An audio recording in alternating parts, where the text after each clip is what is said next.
Joyce T വിയിലൂടെ ഞങ്ങളെ ശ്രദ്ധിക്കുന്ന എല്ലാവർക്കും യേശുക്രിസ്തുവിന്റെ നാമത്തിൽ ഞങ്ങളുടെ സ്നേഹവും വന്ദനവും അറിയിക്കുന്നു. പ്രിയപ്പെട്ട ദൈവമക്കളെ, നിങ്ങളൊക്കെ കർത്താവിലെ സന്തോഷമായിരിക്കുന്നല്ലോ.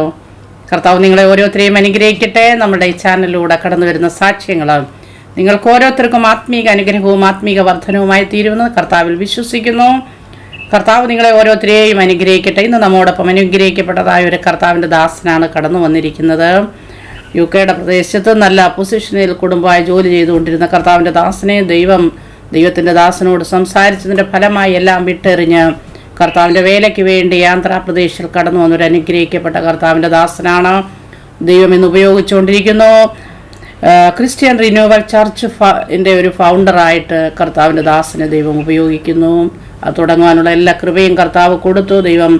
ദൈവദാസനെ കുടുംബമായി അനുഗ്രഹിക്കട്ടെ. ഇന്ന് പകൽക്കാലം നമ്മോടൊപ്പം കർത്താവിൻ്റെ ദാസനായിരിക്കുന്നതിൽ ഒത്തിരിയധികം സന്തോഷമുണ്ട്. കേൾവിക്കാർക്ക് അത് വലിയ അനുഗ്രഹമായി തീരുമെന്ന് കർത്താവിൽ വിശ്വസിക്കുന്നു. ജോയ്സ് ടി വിയിലേക്ക് പ്രിയ കർത്താവിൻ്റെ ദാസനെ ഹാർദവമായി ഞങ്ങൾ സ്വാഗതം ചെയ്യുന്നു. Praise Lord. കർത്താവിൻ്റെ ദാസനെ സന്തോഷമായിരിക്കുന്നുവല്ലോ.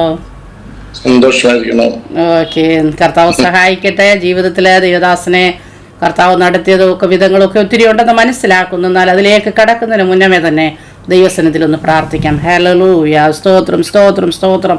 പരിശുദ്ധ കർത്താവേ, നന്ദിയോടെ ഞങ്ങളങ്ങേ വാഴ്ത്തുന്നു, സ്തുതിക്കുന്ന കർത്താവേ, അങ്ങയുടെ വിലയേറിയ പാദപീഠത്തിൽ ഹല്ലേലൂയ കർത്താവേ ഞങ്ങൾ കടന്നു വരുന്നു. അപ്പാ, അങ്ങയുടെ പരിശുദ്ധാത്മാവിൻ്റെ വലിയ ശക്കേനയ്ക്കുള്ളിൽ കർത്താവ് ഞങ്ങളെ അല്പസമയം ഇരുത്തുമാറാകണം. ഞങ്ങളുടെ ദാസനെ ദൈവം ഇവിടുന്ന് ബലപ്പെടുത്തണമേ കർത്താവേ. വായോടും നാവോടും അങ്ങയുടെ ആത്മാവ് കൂടെ ഇരിക്കണമേ. കേൾക്കുന്ന ജനത്തിന് വലിയ വിടുതലായി മാറുവാൻ, ആശ്വാസമായി മാറുവാൻ, കർത്താവിൻ്റെ നാമം ഈ സാക്ഷ്യത്തിലൂടെ ഉയർത്തപ്പെടുവാൻ, അനേകർ ക്രിസ്തുവിങ്കിലേക്ക് ആകർഷിക്കപ്പെടുവാൻ കർത്താവ് സഹായിക്കണമേ. അങ്ങയുടെ കരങ്ങളിൽ ഏൽപ്പിക്കുന്നു, യേശു ക്രിസ്തുവിൻ്റെ നാമത്തിൽ തന്നെ. ആമേൻ. ഹല്ലേലൂയ. ആമേൻ ആമേൻ. Praise Lord. കർത്താവിൻ്റെ ദാസനെ കർത്താവ് സഹായിക്കട്ടെ. ദൈവദാസനെ ഇപ്പോൾ എവിടെ നിന്നാണ് നമ്മോടൊപ്പം ജോയിൻ ചെയ്തിരിക്കുന്നതെന്നും വീട്ടിലെ ആരൊക്കെയുണ്ട്, കുട്ടികളെ, അതൊക്കെ ദൈവദാസനൊന്ന് പരിചയപ്പെടുത്തിയാട്ട്. എന്റെ പേര് ചാർലി ടോം എന്നാണ്. ഞാനിപ്പോൾ വിജയനഗരത്താണ്. വിജയനഗരം ആന്ധ്രാപ്രദേശിൽ വിശാഖപട്ടണത്തു നിന്നും ഒരു 60 കിലോമീറ്റർ ദൂരെയാണ് നോർത്തിലേക്ക്. ഞങ്ങളിവിടെ ആയിട്ട് ഇപ്പോൾ 27 വർഷമാകുന്നു. എനിക്ക് ഭാര്യയുണ്ട്. അവിടെ പേര് ലിസി എന്നാണ്. ഞങ്ങൾ രണ്ടുപേരും കൂടിയാണ് മിനിസ്ട്രിയുടെ പ്രാരംഭം മുതൽ ഇന്ന് വരെയും വർക്ക് ചെയ്തുകൊണ്ടിരിക്കുന്നത്. ഞങ്ങൾക്ക് 2 പെൺമക്കളാണ്. മൂത്തവരുടെ പേര് ജാസ്മിൻ. അവിടെ വിവാഹം ചെയ്ത് അവിടെ ഭർത്താവ് ദാനിയേൽ, കുടുംബമായി അവർ ടൊറോണ്ടോയിൽ കാനഡയിൽ താമസിക്കുന്നു. ഞങ്ങൾക്ക് 2 പേരക്കിടാങ്ങളുണ്ട്. അവരിൽ ഇളയ മോള് ജെസിക്കയാണ്. അവിടെ ഭർത്താവ് ജെഫ്രി ജോൺ പാസ്റ്ററാണ്. അവർ 2 പേരും ഞങ്ങളോട് ചേർന്ന് സുശേഷയിലാണ്, വേലയിലാണ്. ഇവിടെ അവർക്കും 2 കുഞ്ഞുങ്ങളുണ്ട്. അപ്പോൾ ഞങ്ങള് ഗ്രാൻഡ് പാരൻസ് ആണ്. 4 മക്കളുടെ കർത്താവിന്റെ ദാസന് ഇനിയുള്ള സമയം ഞാൻ കർത്താവിന്റെ ദാസന് തരികയാണ്. കർത്താവിന്റെ ദാസനെ കർത്താവ് നടത്തിയ വിധങ്ങള്, വഴികള്, വലിയൊരു പ്രസ്ഥാനമൊക്കെ ഉണ്ടാക്കാൻ കർത്താവിന്റെ നാമത്തിന് വേണ്ടി ഒന്നുമില്ലാതെ ഇറങ്ങിത്തിരിച്ചു, എല്ലാം വിട്ടിറങ്ങിത്തിരിച്ചു. കർത്താവ് വലിയൊരു ഇന്ന് ഒരു ഒരു ഫൗണ്ടറാക്കി, ഒരു വലിയൊരു സഭയുടെ ഒരു സ്ഥാപകനാക്കി കർത്താവ് തീർത്തിരിക്കുന്നു. അനേക ദൈവദാസന്മാരെ കീഴിലുണ്ടെന്നൊക്കെ ഞാൻ മനസ്സിലാക്കുന്നു. അതൊക്കെ നമുക്ക് കേൾക്കുവാൻ ആഗ്രഹമുണ്ട്. അതിനായുള്ള സമയം ഞാനിപ്പോൾ കർത്താവിൻ്റെ ദാസന് നൽകി തരികയാണ്. ഓക്കെ പാസ്റ്ററെ, താങ്ക് യു സോ മച്ച്. ആദ്യമായിട്ട് ജോയ്സ് ടി വിക്ക് എൻ്റെ ഭാരവാഹികൾക്ക് ഞാൻ പ്രത്യേകമായ വന്ദനം പറയുകയാണ്. പ്രത്യേകിച്ച് സഹോദരി ഇങ്ങനൊരു നല്ലൊരു അവസരം ഉണ്ടാക്കി തന്നതിനായി ദൈവം സഹോദരിയെ അനുഗ്രഹിക്കട്ടെ. സ്വല്പനേരം എൻ്റെ ദൈവം നടത്തിയ വിധങ്ങളെക്കുറിച്ച് സംസാരിക്കാൻ ഞാൻ ആഗ്രഹിക്കുകയാണ്. ഞാൻ സിസ്റ്ററോട് പറഞ്ഞതുപോലെ ഇതെൻ്റെ ആദ്യത്തെ ഒരു മലയാളം ഇന്റർവ്യൂ ആണ്. അതുകൊണ്ട് പ്രാർത്ഥിക്കുക, ദൈവം സംസാരിക്കട്ടെ. ഞാൻ കേരളത്തില് പാല അടുത്താല് ഈ കോട്ടയം ഡിസ്ട്രിക്റ്റില് പൂഞ്ഞാറിൽ ഒരു മിഡിൽ ക്ലാസ് കാത്തോലിക് കുടുംബത്തിൽ ജനിച്ച് വളർന്ന ഒരു വ്യക്തിയാണ്. എൻ്റെ വീട്ടിൽ എൻ്റെ അപ്പനും ഞങ്ങൾ 11 പിള്ളേരും അമ്മയും ആയുള്ള ഒരു കുടുംബത്തിലാണ് ജനിച്ചു വളർന്നത്. എൻ്റെ 18 വർഷം വരെയും നല്ലൊരു റോമൻ കാത്തലിക് ബിലീവറായിട്ട് തന്നെയാണ് ജീവിച്ചത്. വളരെ കമ്മിറ്റഡ് ആയിരുന്നു. ഞാൻ എന്നും തന്നെയും രാവിലെ സഭയിൽ പോവുകയും കുർബാന കൊടുക്കുകയും ചെയ്യും. അപ്പം എന്നെ സംബന്ധിച്ചോളം കർത്താവിനെ കുറിച്ച് എനിക്ക് പ്രത്യേകിച്ച് വ്യക്തിപരമായ യാതൊരു അറിവില്ലായിരുന്നു. ബൈബിളും എൻ്റെ കരങ്ങളിലില്ലായിരുന്നു. 18 വയസ്സ് വരെയും എനിക്കൊരു ബൈബിൾ എൻ്റെ കരങ്ങൾ വന്നിട്ടില്ല. എന്നാൽ മൂന്നിന്റെ ആരംഭത്തിൽ 1983 ആരംഭത്തിൽ അന്ന് കരിസ്മാറ്റിക് എന്ന് പറഞ്ഞ ഒരു പ്രോഗ്രാം ഒരു പ്രവർത്തനം കാത്തലിക് സഭയിൽ കടന്നു വരുവാൻ ഇടയായി പറഞ്ഞു. അങ്ങനെ ആ സഭയിൽ കടന്നു വരുമ്പോൾ ഞങ്ങളുടെ കുടുംബത്തിൽ തന്നെയും 10-40 കന്യാസ്ത്രീകളും 6-7-8 അച്ഛന്മാരുള്ള ഒരു കുടുംബമാണ്. അപ്പം അവരിൽ എൻ്റെ അപ്പൻ്റെ ഒരു പെങ്ങള് ഒരു സഹോദരി, ഒരു കന്യാസ്ത്രീ സഹോദരി ഞങ്ങൾക്ക് ഒരു ബൈബിൾ തരുവാൻ ഇടയായി തീർന്നു. ആദ്യമായിട്ട് വീട്ടിൽ ബൈബിൾ വന്നു. അതിനു മുമ്പ് ഞങ്ങൾക്ക് ബൈബിൾ ഇല്ല. 700 വർഷത്തെ ഹിസ്റ്ററി ഉണ്ട്, പക്ഷെ ബൈബിൾ എന്ന് പറഞ്ഞ ദൈവവചനം വീട്ടിൽ അന്ന് വരെ വന്നിട്ടില്ല. ഞാൻ ഈ ബൈബിൾ കിട്ടിയ അന്ന് മുതൽ, അന്ന് ഞാൻ എൻ്റെ സ്കൂളും കഴിഞ്ഞ് ഞാൻ +1 +2 പഠിപ്പാൻ ഇങ്ങനെ മുമ്പോട്ട് പോയിക്കൊണ്ടിരിക്കുന്ന ഒരു കാലമാണ്. പക്ഷെ ഞാൻ അതെല്ലാം വിട്ടെറിഞ്ഞ് ഒരു ബിസിനസ്സിലേക്ക്, എൻ്റെ ഫാദർ ഒരു ബിസിനസ്സുകാരനായതുകൊണ്ട് ഞാനൊരു ബിസിനസ്സുകാരനാകണം, അപ്പനെക്കാളും ബിസിനസ് ചെയ്യണം, പണം സമ്പാദിക്കണം എന്നൊരാഗ്രഹത്തിൽ ഞാൻ മുമ്പോട്ട് പോയിക്കൊണ്ടിരിക്കുന്ന ഒരു കാലമായിരുന്നു. ചെറുപ്പക്കാരൻ 18 വയസ്സ് കഴിഞ്ഞു, അത്രയേ ഉള്ളൂ. ആ സമയത്താണ് ഈ ബൈബിൾ കാര്യങ്ങൾ കിട്ടുന്നത്. ഞാൻ ദൈവകൃപയാൽ ഈ ബൈബിൾ വായിക്കാൻ ഇടയായി തോന്നുന്നു. അന്നും എന്നും എനിക്ക് വായനാശീലമുണ്ട്, വായിക്കുന്നത് വളരെ ഇഷ്ടമാണ്. ബൈബിൾ ഞാൻ വായിക്കുമ്പോൾ ഒരു പ്രത്യേകിച്ച് ഒരു അട്രാക്ഷൻ എന്ന് പറഞ്ഞാൽ ദൈവത്തിന്റെ ആത്മാവിനെ പ്രവർത്തിച്ചു ഞാൻ വിശ്വസിക്കുന്നു. ആ ബൈബിൾ വായിച്ചാണ് സത്യത്തിന് യേശു ക്രിസ്തു മാത്രമാണ് ദൈവം, അവൻ മാത്രമാണ് രക്ഷകൻ എന്നുള്ള പക്ഷേ ഞാൻ അറിയുന്നത്. അപ്പോൾ ഞാൻ ഈ ബൈബിൾ വായിക്കുമ്പോൾ എനിക്ക് ഒത്തിരി സംശയങ്ങളുണ്ടായിരുന്നു. അവിടെ ഞങ്ങളുടെ കാത്തലിക് സഭയിൽ അച്ഛന്മാരൊക്കെ വളരെ ഫ്രണ്ട്ഷിപ്പിലായിരുന്നു. അതുകൊണ്ട് ഞാൻ പല അച്ഛന്മാരുടെയും അടുക്കൽ ചെന്ന് എൻ്റെ സംശയങ്ങളെല്ലാം ചോദിച്ചു. എൻ്റെ പല സംശയങ്ങൾക്കും ബൈബിൾ അധിഷ്ഠിതമായി അവർക്ക് ഉത്തരം തരുവാൻ സാധിച്ചില്ല. അന്ന് കാത്തലിക് സഭയിൽ അത്രമാത്രം ബൈബിൾ പ്രസംഗിക്കുകയോ പഠിപ്പിക്കുകയോ ചെയ്യുന്നില്ല. ഇന്നങ്ങനെയല്ല. ഇന്ന് കരിസ്മാറ്റിക് കടന്നു വന്ന ശേഷം കാത്തലിക്സ് നല്ലപോലെ ബൈബിൾ അവർ പഠിപ്പിക്കുന്നുണ്ട്. ചില വിഷയങ്ങളിലേക്ക് ഞാൻ എഗ്രി ചെയ്യുന്നില്ലെങ്കിൽ തീർച്ചയായിട്ടും ബൈബിൾ അവർ ഉപയോഗിക്കുന്നുണ്ട്. എല്ലാവരുടെയും വീടുകളിൽ ബൈബിളുണ്ട്.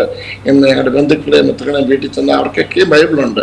പക്ഷെ നമ്മൾ ഇരിക്കുന്ന ബൈബിൾ അല്ല, അത് വേറൊരു തരത്തിലുള്ള ബൈബിളാണ് അവിടെ ഇരിക്കുന്നത്. നമുക്കറിയാലോ, അപ്പോക്രിഫ എന്ന് പറഞ്ഞ പുസ്തകങ്ങളൊക്കെ ആഡ് ചെയ്തൊരു ബൈബിൾ, അത് നമ്മളതിനെ അംഗീകരിക്കുന്നില്ല.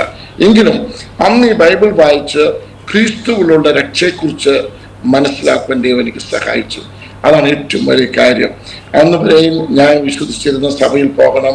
അങ്ങനെ ഞങ്ങൾ കാത്തലിക്സായപ്പോൾ ഞങ്ങൾക്കൊരു ചൊല്ലുണ്ടായിരുന്നു, ചെന്നോണം നിന്നോണം കേട്ടോണം പൊക്കോണം. അതാണ് ഞങ്ങൾ ചെയ്തുകൊണ്ടിരുന്നത്. അതിലൊരു പാർട്ടിസിപ്പേഷൻ എന്ന് പറഞ്ഞാൽ നമ്മുടെ ജീവിതത്തിൽ ഇല്ലായിരുന്നു. കർത്താവ് ആര് എന്നുള്ളത് തിരിച്ചറിഞ്ഞിട്ടില്ലായിരുന്നു. സഭയുടെ ഒരു പ്രവർത്തനം അതിൽ പോയി സന്തോഷിച്ചു വരുമായിരുന്നു. എന്നാൽ ബൈബിൾ വായിച്ചു, ക്രിസ്തു മാത്രം രക്ഷകൻ എന്നുള്ള സത്യം മനസ്സിലാക്കി. എനിക്ക് 3 വിഷയങ്ങളായിരുന്നു സഭയുമായിട്ടുള്ള പ്രശ്നങ്ങൾ. ഒന്ന്, ഞാൻ അച്ഛനോട് ചോദിച്ച വിഷയം, നമുക്കറിയാം പുറപ്പാട് പുസ്തകത്തിൽ കർത്താവ് 10 കൽപ്പന കൊടുക്കുമ്പോൾ 2ാമത്തെ കൽപ്പനയിൽ നീ ഒരു വിഗ്രഹം ഉണ്ടാക്കരുത് എന്നാ പറഞ്ഞു. ആദ്യം ഉണ്ടാക്കരുത്, അത് കഴിഞ്ഞ് 2ാമത്തെ ഭാഗം അതിന് വായിക്കുമ്പോൾ അതിനെ നമസ്കരിക്കരുത്, ആരെങ്കിലും ഉണ്ടാക്കിയാൽ നമസ്കരിക്കരുത്. ഈ ഒരു വിഷയമായിട്ട് ഞാൻ അച്ഛന്മാർ പലരുമായിട്ട് സംസാരിച്ചു. ഞങ്ങളുടെ ഇടയിലുള്ള ഒരു അച്ഛനുമായിട്ട് സംസാരിച്ചു. അച്ഛൻ പറഞ്ഞു, അതിനെക്കുറിച്ച് നമുക്കൊന്നും പ്രത്യേകിച്ച് പറയാനൊക്കെ സഭയുടെ ഒരു ട്രഡീഷനാണെന്ന് പറഞ്ഞു. ഞാൻ പറഞ്ഞു, ബൈബിൾ അതല്ല പറയുന്നത്, ബൈബിൾ ഉണ്ടാക്കരുതെന്ന് പറഞ്ഞു. അഥവാ ആരെങ്കിലും ഉണ്ടാക്കിയാൽ അതിനെ ആരാധിക്കാൻ പോലും നമുക്ക് പെർമിഷൻ എന്ന് പറഞ്ഞു. അപ്പൊ അതിനെനിക്കൊരു ശരിയായ ഉത്തരാച്ചൻ തരുവാൻ സാധിച്ചില്ല. 2ാമത്തെ വിഷയം ഞാൻ പറഞ്ഞു, അപ്പോസ്തല പ്രവൃത്തിയിലെ അതിന്റെ 4:12 പറഞ്ഞിരിക്കുന്ന പോലെ രക്ഷയ്ക്ക് ഒരുത്തർ മാത്രമേ ഉള്ളൂ, ഭൂമിക്ക് ആകാശത്തിന്. അത് കർത്താവായ യേശു ക്രിസ്തു മുഖാന്തരമല്ലാതെ രക്ഷ ഇല്ല എന്നുള്ള ഒരു സത്യം എനിക്ക് മനസ്സിലായി. അപ്പോൾ ഞാൻ അന്ന് ഗീവർഗീസ് പുണ്യാന്റെ ഭയങ്കര ആരാധനായിരുന്നു. ഞാൻ 7 ദിവസം നൊവേന വിട്ടുപോകാതെ എല്ലാ ആഴ്ചയും നൊവേനയ്ക്ക് പോകുന്ന ഒരു വ്യക്തിയായിരുന്നു. അപ്പോൾ ഞാൻ വളരെ ഒരു ഭക്തിയായ ഒരു വ്യക്തിയായിരുന്നു. എന്നാൽ എനിക്ക് ഈ നൊവേനയ്ക്ക് പോയിക്കൊണ്ടിരിക്കുമ്പോൾ ഞാൻ പ്രാർത്ഥിക്കുന്ന സത്യത്തിൽ ഞാൻ ഗീവർഗീസ് പുണ്യാളോടാണ് പ്രാർത്ഥിച്ചുകൊണ്ടിരുന്നത്. അപ്പം വചനം പഠിച്ചു വന്നപ്പോൾ എനിക്ക് പ്രാർത്ഥനയ്ക്കും ആരാധനയ്ക്കും യോഗ്യൻ ഒരുത്തൻ മാത്രമേ ഉള്ളൂ, ക്രിസ്തു മാത്രം. കർത്താവായ യേശു ക്രിസ്തു പറഞ്ഞ വചനം എന്നെ വളരെ ടച്ച് ചെയ്തു. കാരണം കർത്താവ് ഞാനാണ് ജീവൻ, ഞാനാണ് മാർഗം, ഞാനാണ് സത്യം, ഞാനല്ലാതെ എന്നിൽ കൂടെ എല്ലാവരും ദൈവത്തിന്റെ സ്ഥാനത്തിൽ കടന്നു വരത്തില്ല എന്ന് പറഞ്ഞാൽ ആ ദൈവവചനം യോഹന്നാൻ സുവിശേഷം അതിന്റെ 14-6 വാക്യം എന്നെ വളരെ ടച്ച് ചെയ്തു. ഞാൻ ഈ വിഷയം ഒരച്ഛനോട് സംസാരിച്ചപ്പോൾ ഞങ്ങള് കന്യാമറിയത്തിന്റെ പ്രാർത്ഥനയും മറ്റുള്ള ഭക്തന്മാരോടും പുണ്യാളുമുള്ള പ്രാർത്ഥന വിഷയങ്ങൾ വന്നപ്പോൾ എനിക്കൊരു ശരിയായ ഉത്തരം അവിടെ തന്നില്ല. അത് 2ാമത്തേത്. 3ാമത്തെ വിഷയം എന്താണെന്ന് ചോദിച്ചു കഴിഞ്ഞാൽ മരിച്ചവർക്ക് വേണ്ടി ഒരു പ്രാർത്ഥന, അതെനിക്ക് ഒട്ടും മനസ്സിലായില്ല. കാരണം ദൈവത്തിൽ ക്ലിയറായിട്ട് എഴുതിക്കുന്ന ഒരു മനുഷ്യൻ ഈ ലോകത്ത്, നമുക്കറിയാം ഒരിക്കൽ മരണവും പിന്നെ ന്യായവിധിയും എന്ന് ഹെബ്രായ പത്രത്തിൽ പറഞ്ഞിരിക്കുന്ന പോലെ യാതൊരു വ്യത്യാസമില്ല. ഒരു മനുഷ്യൻ ഈ ലോകത്ത് ദൈവം തന്നിരിക്കുന്ന ഈ ആയുഷ്കാലത്തിൽ കർത്താവിന് വേണ്ടി ജീവിക്കുന്നതനുസരിച്ചിരിക്കും നമ്മുടെ ദൈവത്തോടുള്ള വാസനം എന്നുള്ളത് എനിക്ക് മനസ്സിലായതുകൊണ്ട് സംസാരിച്ചു. അതിനും എനിക്കൊരു ഉത്തരം തന്നില്ല. അങ്ങനെയാണ് ഞാൻ കാത്തലിക് സഭ വിടുവാനിടയായി തീർന്നത്. അങ്ങനെ വിട്ട കഴിഞ്ഞ കാലത്ത് അവിടെ ഞങ്ങൾക്കൊരു നല്ലൊരു ദേവദാസൻ ഉണ്ടായിരുന്നു മേലുകാവില്. അവിടെ രാജൻ പാസ്റ്റർ ഞാൻ. പിന്നെ തൊടുപുഴ അതിനേക്കാളും ഭക്തമായ ഒരു ദേവദാസന ജോസഫ് കിരുവള പാസ്റ്ററിനെ ഒരിക്കലും മറക്കത്ത വളരെ ഭക്തനായ ഒരു ദേവദാസനാണ് അദ്ദേഹം. ഇങ്ങനെ ഞങ്ങൾ വന്ന് വിശ്വസിച്ചു. ഞങ്ങളുടെ കുടുംബത്തിലെ ഒരു അംഗം പോലെ ദൈവസ്നേഹം എന്തെന്നുള്ളത് യഥാർത്ഥമായി അനുഭവിക്കാൻ തുടങ്ങിയ ഈ ദേവദാസന്മാർ മുഖാന്തരമാണ്. അവരാണ് ആത്മീയ വിഷയത്തിൽ മുൻപോട്ട് എന്നെ നടത്തിയത്. അങ്ങനെ മുമ്പോട്ട് കൊണ്ടിരിക്കുമ്പോൾ ഒരിക്കൽ ദൈവം എന്നോട് കർത്താവിന്റെ വചനത്തിലൂടെ ശക്തമായി ഇടപെട്ടു. കർത്താവിന്റെ വേലക്കായി എന്നെ വിളിച്ചിരിക്കുന്നതാണെന്നും ഈ ലോകത്തിൻ്റെതാകുന്ന ബിസിനസ്സും കാര്യങ്ങളും നടത്തിക്കൊണ്ട് മുമ്പോട്ട് പോകാനല്ല എന്നെക്കുറിച്ചുള്ള ദൈവത്തിന്റെ പ്ലാൻ എന്നുള്ളതും എനിക്ക് മനസ്സിലായി. എങ്കിലും നമുക്കറിയാമല്ലോ ഈ ലോകത്തിൻ്റെതാകുന്ന ചിന്തകളും ആഗ്രഹങ്ങളും ഉള്ളത് കൊണ്ട് ദൈവവിളിയെ ഞാൻ നെഗ്ലക്ട് ചെയ്തുകൊണ്ട് മുമ്പോട്ട് പോയിക്കൊണ്ടിരിക്കുകയാണ്. അങ്ങനെ പോയിക്കൊണ്ടിരിക്കുമ്പോഴാണ് ഒരിക്കലും എനിക്ക് വലിയൊരു ആക്സിഡന്റ് ഉണ്ടായി. അന്ന് ഞാൻ കുറെ ടൈൽസുമായിട്ട് ഒരു ലോറിയാൽ ഡ്രൈവറുണ്ട്, ഞാൻ അങ്ങനെ മുമ്പോട്ട് പോയിക്കൊണ്ടിരിക്കും. പ്രഭു എന്ന് പറഞ്ഞ സ്ഥലത്ത് വന്നപ്പോൾ അതിന്റെ ഫ്രണ്ട് വീല് റൈറ്റ് വീല് അത് ബസ്റ്റായിട്ട് ആ ലോറി ഒരു ഗേറ്റിലിടിച്ച് ഒരു തെങ്ങിലിടിച്ച് കംപ്ലീറ്റ്ലി തലമറിഞ്ഞു വീണു. ആ വീണതോടുകൂടി എല്ലാം നഷ്ടപ്പെട്ടു. ലോറിക്ക് പനി വന്നു. ഒരു ഭയങ്കര ഭയം എന്നെ ഗ്രിപ്പ് ചെയ്തു. ഈ ഭയം കാരണം ഞാൻ മുമ്പോട്ട് എങ്ങനെ പോകണം എന്നുള്ള ചിന്തയിലായി. ആരോടും പറഞ്ഞില്ല ഈ വിഷയം. എൻ്റെ അപ്പനെ അറിയിച്ചില്ല, അമ്മയെ അറിയിച്ചില്ല. അന്ന് വൈകിട്ട് ഞാൻ വീട്ടിലേക്ക് കയറി ചെല്ലുവാണ്. അത് അത്ഭുതകരമായ ഒരു അനുഭവമായിരുന്നു. അന്ന് ഞാൻ വീട്ടിൽ കടന്നു ചെല്ലുമ്പോൾ അവിടെ ഒരു ഉപവാസ പ്രാർത്ഥന നടക്കുകയാണ്. അവിടെ ഒരു പാസ്റ്റർ വന്നു. ഈ പാസ്റ്റർ ഇങ്ങനെ ഒരു അപകടം ഉണ്ടായിട്ട് അറിഞ്ഞിട്ടില്ല, ഞാൻ ആരെ അറിയിച്ചിട്ടുമില്ല. എന്നാൽ അവിടെ നിന്ന് ഈ ദേവദാസൻ പ്രസംഗിക്കുമ്പം അദ്ദേഹം, ഞാൻ അന്ന് പ്രാർത്ഥന ഏറ്റവും പുറകിൽ പോയിരിക്കുകയാണ്, അവസാനം വന്നതിനോട് പുറകിൽ പോയിരിക്കുകയാണ്. ഒരു 10-60 പേരെല്ലാം ഉണ്ട്. അപ്പൊ ഈ ദേവദാസൻ അവിടെ നിന്നുകൊണ്ട് ഒരു പ്രസംഗം പറഞ്ഞു. ആ പ്രസംഗത്തിൽ അദ്ദേഹം പറഞ്ഞു, ഇന്ന് ഞാൻ ഇങ്ങോട്ട് പ്രാർത്ഥനയ്ക്ക് വരുമ്പോൾ പിറവത്ത് വരുമ്പോൾ അദ്ദേഹം പറഞ്ഞ എൻ്റെ ആക്സിഡന്റിനെ കുറിച്ചാണ് പറയുന്നത്. ഇങ്ങനെ ഒരു സംഭവം ഞാൻ കണ്ടു. തീർച്ചയായിട്ടും ആ ഒരു അപകടത്തിൽ അതിൽ പെട്ടവർ ഈ ലോകത്തുണ്ടായിരിക്കത്തില്ല. അവരുടെ ജീവിതം എടുക്കപ്പെട്ടിരിക്കും എന്ന് പറഞ്ഞാൽ അവർ മരിച്ചു പോയിരിക്കും എന്നുള്ള രീതിയിൽ പറഞ്ഞു. ഇതൊക്കെ നമുക്ക് ദൈവം തരുന്നൊരു വാണിംഗ് ആണ് എന്നൊരു ഒരു മെസ്സേജ് അവിടെ പറഞ്ഞു. അതെന്നെ കണ്ടമാൻ ടച്ച് ചെയ്ത് ഞാൻ പറഞ്ഞു, കർത്താവേ, ഞാൻ കൊല്ലപ്പെടേണ്ടവനായിരുന്നു, ഞാൻ മരണത്തിന് പെടേണ്ട ഒരു വ്യക്തിയായിരുന്നു. എന്നാൽ നീ എൻ്റെ ജീവനെ നീ രക്ഷിച്ചുവെങ്കിൽ നിനക്കൊരു ഉദ്ദേശമുണ്ട് എന്ന് പറഞ്ഞുകൊണ്ട് അന്ന് ഞാൻ എൻ്റെ ജീവിതം കർത്താവിന് വേണ്ടി സമർപ്പിച്ചിട്ട് ദൈവസ്ഥനില ഞാൻ പ്രാർത്ഥിക്കാൻ തുടങ്ങി. കർത്താവ്, എങ്ങനെ ഞാൻ മിനിസ്ട്രിക്ക് പോകും, എങ്ങോട്ട് പോകും എന്നൊന്നും എനിക്കറിയില്ല. കാരണം ഞാൻ കാത്തലിക് ജനിച്ചു വളർന്ന വ്യക്തിയാണ്. പെന്തക്കോസ്റ്റ് മിനിസ്ട്രിയെ കുറിച്ചോ ഇവാഞ്ചലിക്കൽ മിനിസ്ട്രിയെ കുറിച്ചോ യാതൊരു നോളജും എനിക്ക് ആകെ അറിയാം. എൻ്റെ ബിസിനസ് അറിയാം, എൻ്റെ വില്ലേജ് അറിയാം, എൻ്റെ ഡിസ്ട്രിക്ട് അറിയാം. അത് വിട്ട് എനിക്ക് ഒന്നും അറിയില്ല. ഞാൻ കോട്ടയം ഡിസ്ട്രിക്ട് വിട്ടെങ്കിൽ പോയിട്ടുമില്ല. അപ്പം എൻ്റെ ജീവിതം അങ്ങനെ ഒരു വളരെ സങ്കുചിതമായ ഒരു ചെറിയൊരു ഇതിലുള്ള ഒരു ജീവിതമായിരുന്നു. അപ്പോൾ വളരെ പ്രയാസത്തിൽ ഞാൻ ഇങ്ങനെ ചിന്തിച്ചുകൊണ്ടിരിക്കുമ്പോഴാണ് അന്നത്തെ നമുക്കെല്ലാവർക്കും സുപരിചിതരും ദൈവസ്ഥനിതമായിരിക്കുന്ന ദൈവത്തിന്റെ ദാസൻ പാസ്റ്റർ PM ഫിലിപ്പ് ഞങ്ങളുടെ ഏരിയയിൽ ഒരു കൺവെൻഷൻ കടന്നു വന്നു. അദ്ദേഹത്തിന്റെ പ്രസംഗം എന്നെ വളരെ ടച്ച് ചെയ്തു. അദ്ദേഹം മുഖാന്തരം സംസാരിച്ചിട്ട് ഞാൻ വടവാതുള്ള IPS അവിടുത്തെ അന്നത്തെ ആ ചെറിയ ബൈബിൾ കോളേജ് ഞാൻ പോയി ജോയിൻ ചെയ്തു. പക്ഷെ അത് ചെറിയ ബൈബിൾ കോളേജ് ആണെങ്കിലും എൻ്റെ ജീവിതത്തെ മാറ്റിമറിച്ചൊരു ബൈബിൾ കോളേജാണ്. അവിടെ ഞങ്ങൾ വളരെയധികമായി ദൈവവചനത്തിന്റെ ആഴമേറിയ സത്യങ്ങൾ പഠിപ്പാൻ തക്കോണം ദൈവയാക്കി തീർന്നു. ആ സംഭവത്തിൽ അങ്ങനെ ദൈവത്തിന്റെ സ്ഥലം വചനം പഠിച്ചുകൊണ്ടിരിക്കുമ്പോഴാണ് പാസ്റ്റർ PG വർഗീസ് എറണാകുളത്ത് വന്ന് ഒരു പ്രാവശ്യം പ്രസംഗിക്കുന്നത്. അപ്പോൾ പാസ്റ്റർ PG വർഗീസിന്റെ പ്രസംഗം കേൾക്കാൻ വേണ്ടി ഞങ്ങൾ കുറെ ആൾക്കാർ എറണാകുളത്ത് ചെന്നു. അന്നത്തെ അദ്ദേഹത്തെ പ്രസംഗത്തിൽ അദ്ദേഹം നോർത്ത് ഇന്ത്യൻ മിനിസ്ട്രിയെ കുറിച്ച് വളരെ ശക്തമായിട്ട് പ്രസംഗിച്ചു, പ്രചോദിപ്പിച്ചു. ആ പ്രചോദനമാണ് എന്നെ മിനിസ്ട്രിക്കായിട്ട് പൂർത്തിയായിട്ടും എൻ്റെ വീട് വിട്ടിറങ്ങാൻ എൻ്റെ ഐഡിയാക്കി തീർത്തത്. അങ്ങനെ 83 തന്നെ അതിൻ്റെ ഒരു 3 മാസം ഞാൻ രക്ഷിക്കപ്പെട്ട് 4 മാസം കഴിഞ്ഞപ്പോൾ ഞാൻ എൻ്റെ വീട്ടിൽ നിന്നും എൻ്റെ ബൈബിളും 2 ജോഡി ഡ്രസ്സും ആയിട്ട് ഞാൻ വീട് വിട്ടിറങ്ങി. കേരളത്തിൽ നിന്നും കാശ്മീർ വരെ ഞാൻ യാത്ര ചെയ്തു. അങ്ങനെയാണ് എൻ്റെ പ്രയാണം എൻ്റെ ആയത്. അവിടെ ചെന്നപ്പോഴാണ് ഞാൻ മനസ്സിലാക്കിയത്, എനിക്കറിയാവുന്നവർ ആരും എന്നെ പ്രശ്നം വിളിച്ചിട്ടും പോയതല്ല. സുവിശേഷം വിലക്കാന്ന് പറഞ്ഞ് ഞാൻ ഇറങ്ങി തിരിച്ച. അന്ന് എനിക്ക് പാസ്റ്റർ പി ജി വർഗീസിനെ കുറിച്ച് മാത്രമേ കേട്ടിട്ടുള്ളൂ, ആരെ കുറിച്ച് അദ്ദേഹത്തിന്റെ അഡ്രസ്സും എൻ്റെ കയ്യിലില്ലായിരുന്നു. ഞാൻ അങ്ങനെ ചെന്നപ്പോഴാണ് ദൈവകൃപയാൽ ഞങ്ങൾക്ക് അവിടെ ഉള്ള ഒരു ദൈവദാസനോട് പറഞ്ഞു, നമ്മുടെ അന്ന് ന്യൂ ലൈഫ് ബൈബിൾ കോളേജ് എന്ന് പറഞ്ഞൊരു ബൈബിൾ കോളേജ് വാരണാസിയിലുണ്ട്. അത് ഒരു പാസ്റ്റർ ബേബിച്ചാണ് നടത്തിക്കൊണ്ടിരുന്നത്. അദ്ദേഹത്തിന്റെ ബൈബിൾ കോളേജിൽ പഠിക്കാൻ അഡ്മിഷൻ കിട്ടുമെന്ന് പറഞ്ഞ ഒരാൾ എന്നെ പറഞ്ഞ് മനസ്സിലാക്കി ഞാൻ അവിടെ കടന്നു ചെന്നു. അവിടെ ഞാനൊരു 3 മാസക്കാലം പഠിച്ചിട്ടുള്ളൂ. അവിടെ പഠിച്ചുകൊണ്ടിരിക്കുമ്പോഴാണ് അവിടുന്നല്ല ഞാൻ പോകേണ്ടതെന്ന് ദൈവം എനിക്കൊരു രാത്രി ഒരു ദർശനം കാണിച്ചു. ആ ദർശന പ്രകാരം ഞാൻ അവിടെ വിട്ട് അന്ന് ട്രെയിനിൽ കയറി. ഇതൊന്നും ചെയ്യുമ്പോൾ എനിക്ക് ഭാഷയൊന്നുമില്ല, ആകെയുള്ളത് മലയാളം മാത്രമേ ഉള്ളൂ, അതും നാടൻ മലയാളം, ഒരു ഭാഷകളുമില്ല. ഇതെല്ലാം വിശ്വാസത്താൽ ഒരു ചെറുപ്പക്കാരൻ എല്ലാം വിട്ടെറിഞ്ഞ് ദൈവത്തിന്റെ ശബ്ദം കേട്ട് മുമ്പ് കൊണ്ടുവരിക. അങ്ങനെ പോയി ഞാൻ ജമ്മു കാശ്മീർ ചെന്ന് അവിടെ നാഗറോട്ട് എന്ന് പറഞ്ഞ സ്ഥലത്ത് ചെന്ന് അവിടെ പാസ്റ്റർ ജോർജ് കുട്ടി എന്ന ദേവദാസന്, വളരെ ഭക്തനായ ഒരു ദേവദാസൻ, അദ്ദേഹം എന്നോട് അദ്ദേഹത്തിന്റെ കുടുംബത്തിൽ ചേർത്ത് ഒരു 6 മാസക്കാലം ആ ദൈവദാസന്റെ കൂടെ ഞാൻ നിന്ന് അവിടെ സുവിശേഷ വേല ചെയ്യാൻ ഇടയാത്തീർന്നു. അറിയാവുന്ന ഭാഷ അദ്ദേഹത്തിന്റെ കൂടെ പോവുകയും പത്രിക കൊടുക്കുകയും അങ്ങനെ അദ്ദേഹത്തോട് ചേർന്ന് ജോലി കാര്യങ്ങൾ ചെയ്യും. അങ്ങനെ വളരെ അനുഗ്രഹിക്കപ്പെട്ട ഒരു മറക്കാൻ പറ്റാത്തൊരു അനുഭവമായിരുന്നു. ദൈവസ്നേഹം ഞാൻ അങ്ങനെ പതുക്കെ രുചിച്ചറിയാൻ തുടങ്ങി. ദേവദാസന്മാരുടെയും കുടുംബത്തോടു കൂടി താമസിച്ചും അവരോടുള്ള ഫെലോഷിപ്പ് മുഖാന്തരം അങ്ങനെ മുമ്പോട്ട് കൊണ്ടിരിക്കുന്ന കാലത്ത് പാസ്റ്റർ പി ജി വർഗീസ് അവിടെ ഒരു ദിവസം വന്നു. ഞാൻ പ്രതീക്ഷിക്കാത്ത ഒരു കൂടിക്കാഴ്ചയായിരുന്നു. അദ്ദേഹം എന്നോട് ഒരു കാര്യം പറഞ്ഞു, മോനെ, ഇങ്ങനെ കുറിച്ച് ദൈവത്തിനുള്ള പ്ലാൻ വലിയ പ്ലാനാണ്, നീ ഇങ്ങനെ ഇവിടെ നിന്ന് ചെയ്താൽ ഒക്കത്തില്ല, നീ ഒരു ബൈബിൾ കോളേജിൽ പോകണമെന്ന് പറഞ്ഞു. അങ്ങനെ സത്യം പറഞ്ഞ പാസ്റ്റർ പി ജി വർഗീസ് സാറാണ് എന്നെ ഡൂൺ ബൈബിൾ കോളേജിലേക്ക് അയക്കുന്നത്. ഞാൻ ഡൂൺ ബൈബിൾ കോളേജിൽ ചെന്നു. ഡൂൺ ബൈബിൾ കോളേജ് ഞാൻ ചെല്ലുമ്പോൾ എനിക്കന്ന് 250 രൂപ എൻ്റെ കയ്യിൽ തന്നിട്ട് പറഞ്ഞു, നീ പൊക്കോളാൻ പറഞ്ഞു. ആ 250 രൂപയുമായിട്ട് ഞാൻ യാത്ര ചെയ്ത് ഈ പറഞ്ഞ ഡൂൺ ബൈബിൾ കോളേജ് ചെല്ലുമ്പോൾ, അപ്പോൾ കോട്ടയത്ത് ഒരു പാസ്റ്റർ ജേക്കബാണ് അവിടുത്തെ അന്നത്തെ പ്രിൻസിപ്പൾ.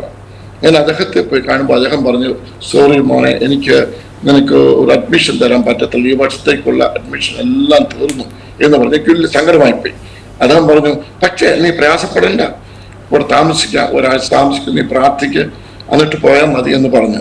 ഞാൻ എങ്ങനെയാണേലും അദ്ദേഹം തന്ന ആ അനുമതി സ്വീകരിച്ചുകൊണ്ട് അവിടുത്തെ ബൈബിൾ സ്കൂളിൽ തന്നെ ഞാൻ ഒരാഴ്ച താമസിച്ച് ഫാസ്റ്റിംഗ് എടുത്ത് പ്രാർത്ഥിക്കാൻ തുടങ്ങി. ഞാൻ ഒരാഴ്ച കഴിഞ്ഞപ്പോൾ അത്ഭുതകരമായിട്ടൊരു കാര്യം നടന്നു പറയാനാണ്, അത്ഭുതമാണ്. ഒരു ദിവസം ഈ പ്രിൻസിപ്പൽ സാർ എൻ്റെ അടുക്കളയ്ക്ക് ഒരാളെ പറഞ്ഞു വിട്ടിട്ട് പറഞ്ഞു, ചാർലി, ഞാൻ ഒരു ഗുഡ് ന്യൂസ് പറയാനാണ് വിളിച്ചതെന്ന് പറഞ്ഞു. ഞാൻ എന്താ ഗുഡ് ന്യൂസ്? ഗുഡ് ന്യൂസ് എന്ന് പറഞ്ഞ ഇതാണ്, ഞാൻ ഈ വർഷം ഇടുക്കിയിൽ നിന്നും അഡ്മിഷൻ കൊടുത്ത് വരാനിരുന്ന ഒരു സഹോദരൻ വരുന്നില്ല എന്ന് പറഞ്ഞ് എനിക്ക് മെസ്സേജ് അയച്ചിരിക്കുന്നു. അപ്പൊ ഞാൻ ചോദിച്ചു, അതെന്ത് പറ്റി? അവിടെ വെള്ളപ്പൊക്കം ഉണ്ടായിട്ട് അദ്ദേഹത്തിന്റെ വീട് ഒലിച്ചുപോയി. അദ്ദേഹത്തിന്റെ വീട് ഒലിച്ചു പോയതുകൊണ്ട് അദ്ദേഹത്തിന് വരാൻ പറ്റത്തില്ല. അപ്പനും അമ്മ ആൾക്കാരുള്ളത് കൊണ്ട് അവിടെ കാര്യങ്ങളുണ്ട്, ഈ വർഷം വരുന്നില്ല, സോറി പറഞ്ഞ് അടുത്ത വർഷത്തേക്ക് അഡ്മിഷൻ വേണമെന്ന് പറഞ്ഞ് എഴുതിയിട്ടുണ്ട്. അപ്പൊ ഒരു അഡ്മിഷൻ നിനക്ക് വേണ്ടി, കാരണം അന്നത്തെ കാലത്ത് കോളേജിൽ അത്രയും പേര് അവരെടുക്കത്തുള്ളൂ. ദൈവകൃപയാൽ അങ്ങനെയാണ് എനിക്ക് ഡൂൺ ബൈബിൾ കോളേജിൽ അഡ്മിഷൻ വരുന്നത്. അപ്പൊ ഞാനൊരു ചോദ്യം എൻ്റെ മുമ്പിൽ വെച്ചു, ആ വെള്ളം പോയി ആ വീട് ഒലിച്ചു പോകാൻ കാരണം എന്താണ്? കർത്താവിന് എന്നെക്കുറിച്ച് ഒരു കരുതലുള്ളത് കൊണ്ടായിരിക്കാം, അല്ല അവർക്ക് പ്രയാസം പറഞ്ഞൊന്നല്ല, എന്നെ കുറിച്ച് ദൈവത്തിനൊരു പ്ലാൻ ഉണ്ടായിരുന്നത് കൊണ്ടായിരിക്കണം അങ്ങനെ അത്ഭുതകരമായി ഒരു അഡ്മിഷൻ തരുന്നത്. അങ്ങനെ ആ ഡൂൺ ബൈബിൾ കോളേജിൽ ഞാൻ പഠിക്കുക. അന്നത്തെ കാലം വളരെ കഷ്ടങ്ങളായിരുന്നു. ഞാൻ പോലെ ഒരിക്കലും മറക്കാത്ത ചില വിശ്വാസത്തിന്റെ അനുഭവങ്ങളുണ്ട്. നാട്ടിൽ ഞാനൊരു മിഡിൽ ക്ലാസ് കുടുംബത്തിൽ നിന്ന് വന്നതാണ്. അവിടെ എനിക്ക് യാതൊരു കുറവുകളുമില്ല. എൻ്റെ ദൈവകൃപയാൽ ഞാൻ ചോദിച്ചാൽ എൻ്റെ ഒപ്പം പൈസ അയച്ചു തരും. പക്ഷെ ഞാൻ ദൈവവചനമായിട്ട് ഞാൻ വീട് വിടുമ്പോൾ ഞാനൊരു തീരുമാനമെടുത്തായിരുന്നു, ഞാൻ ഈ വചനത്താൽ തന്നെ ജീവിക്കും. ഒരിക്കലും ഞാൻ എൻ്റെ അപ്പൻ്റെ കയ്യിൽ നിന്ന് ഞാൻ ഒരു പൈസ പോലും മേടിക്കത്തുമില്ല, ചോദിക്കത്തുമില്ല എന്ന്. അതിന്നും ഞാൻ പാലിക്കുന്നു. കാരണം കഴിഞ്ഞ വർഷങ്ങൾക്ക് മുമ്പ് ഞങ്ങളുടെ സ്വത്തുക്കൾ വീതം വെച്ചപ്പോൾ ഞാൻ 100 സെന്റ് സ്ഥലം പോലും എടുത്തിട്ടില്ല. അതെൻ്റെ മൂത്ത സഹോദരൻ ഞാൻ എഴുതി കൊടുക്കുകയും ചെയ്തത്. കാരണം ഞാൻ ദൈവസ്ഥനിൽ പറഞ്ഞ ആ വാക്ക് അനുസരിച്ച് എനിക്ക് വിശ്വാസമുണ്ട്. അന്ന് മുതൽ ഇന്ന് വരെ വിശ്വാസ ജീവിതത്തിലാണ്. അത് വലിയൊരു അനുഗ്രഹമാണ് അത് അനുഭവിക്കുന്നത്. എന്നാൽ വിശ്വാസ ജീവിതം എന്ന് പറഞ്ഞാൽ വില കൊടുക്കണം, ഈസി പറ്റുന്ന കാര്യമല്ല. അതെനിക്ക് മനസ്സിലായ ഡൂൺ ബൈബിൾ കോളേജിൽ എന്ത് സംഭവിച്ചെന്ന് ചോദിച്ചു കഴിഞ്ഞാൽ, അവിടെ ഞാൻ താമസിക്കുമ്പോൾ എനിക്ക് അവിടുത്തെ ഫീസിന്റെ വിഷയമില്ലായിരുന്നു. കാരണം പാസ്റ്റർ PG വർഗീസ് സാർ അന്ന് 50 രൂപയുടെ ഫീസ്, 50 രൂപ കോളേജിൽ കെട്ടിക്കൊണ്ടിരുന്നു. എന്നാൽ അവിടെ ആഹാരം എനിക്ക് കിട്ടുമായിരുന്നു. എന്നാൽ നമുക്കറിയാം, ഒരു ചെറുപ്പക്കാരൻ 19 വയസ്സ് 20 വയസ്സ് ഒരു ചെറുപ്പക്കാരന് തീർച്ചയായിട്ടും സോപ്പ് വേണം, തുണി കഴുകാൻ പിന്നെ മറ്റുള്ള ബ്രഷ് വേണം, പേസ്റ്റ് വേണം. ഇതിനൊന്നും ഒരു പൈസ ഇല്ലായിരുന്നു എനിക്ക്. ഞാനിപ്പോഴും ഒരിക്കലും മറക്കാത്തൊരു കാര്യമുണ്ട്. ശനിയാഴ്ച വരുമ്പോൾ പിള്ളേർക്കെല്ലാം സ്റ്റുഡൻസ് എല്ലാം പുറത്തു പോകാനുള്ള ദിവസമാണ് ശനിയാഴ്ച.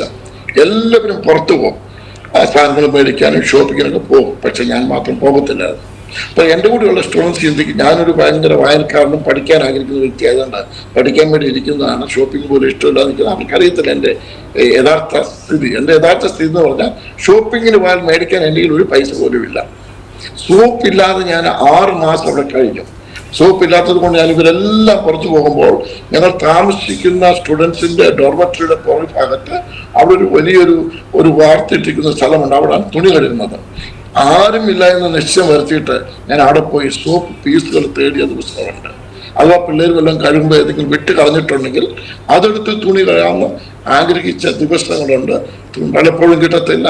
തുണി വെള്ളത്തിൽ വെറുതെ ഒന്ന് ഉരച്ചിട്ട് ലൈനിലിട്ട് അതിനെ ഉണങ്ങി ആൾക്കാർ വരുന്നതിന് മുമ്പ് ഞാൻ ഇതാരും അറിയിച്ചില്ല. അത് ഞാനും ദൈവമുള്ള ബന്ധത്തിലുള്ള ഒരു വിശ്വാസ ജീവിതമായിരുന്നു.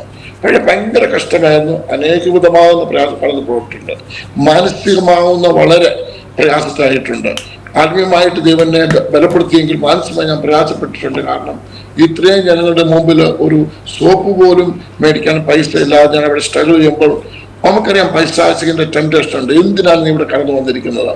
നിനക്കൊരു സോപ്പ് പോലും ഇല്ല, തുണി പോലും കഴുകാൻ സാധിക്കുന്നില്ല, ഇത് വിട്ടുപോയി നിന്റെ പഴയ ബിസിനസ്സിലേക്ക് പോയിക്കൂടെ എന്നുള്ള ചിന്തകൾ നമ്മുടെ മനസ്സിനെ, നമ്മുടെ മൈൻഡിനെ വളരെയധികമായി ബോധർ ചെയ്യുന്ന കാലങ്ങളാണ്. എന്നാൽ അവിടെ എല്ലാം പിടിച്ച് ഇപ്പം ദൈവം സഹായിച്ചു. അങ്ങനെ ഇരിക്കുമ്പോഴാണ് ഡിസംബർ വന്നത്.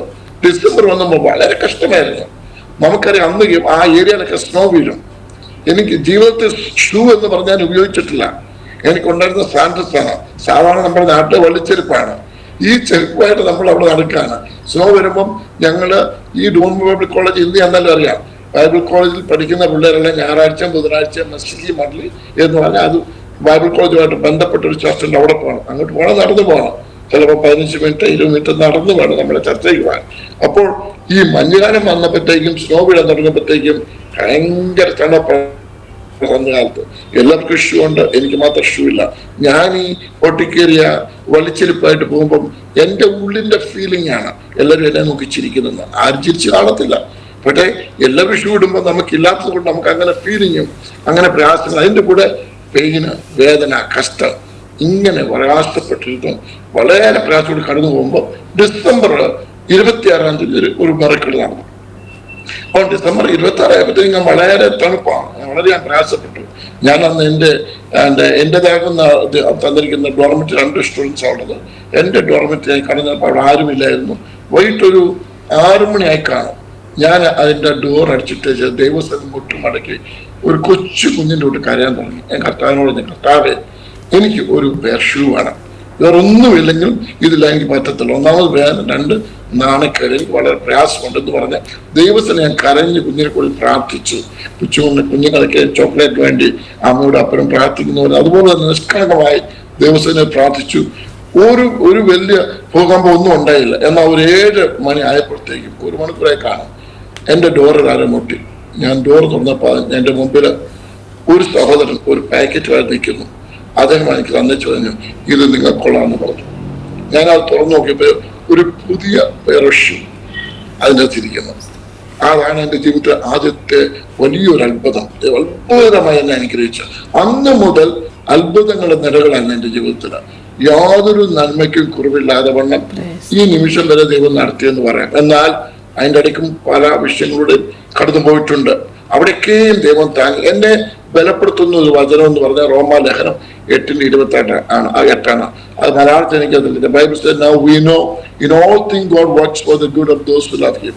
അന്ന് അതിവചനം പറഞ്ഞ് ദൈവത്തിൽ ആശ്രയിക്കുന്നവനെ സ്നേഹിക്കുന്നവർ, അവനെ വിളിക്കപ്പെട്ടവർക്ക് യാതൊരു നന്മയ്ക്കും കുറവില്ല. അവിടെ എല്ലാ വിഷയങ്ങളിലും ദൈവം അത് കൂടി വ്യാപരിച്ച് ആ നന്മക്കായി തീർക്കുമെന്നുള്ള ഒരു വിശ്വാസം എന്നിലുണ്ടായിരുന്നു.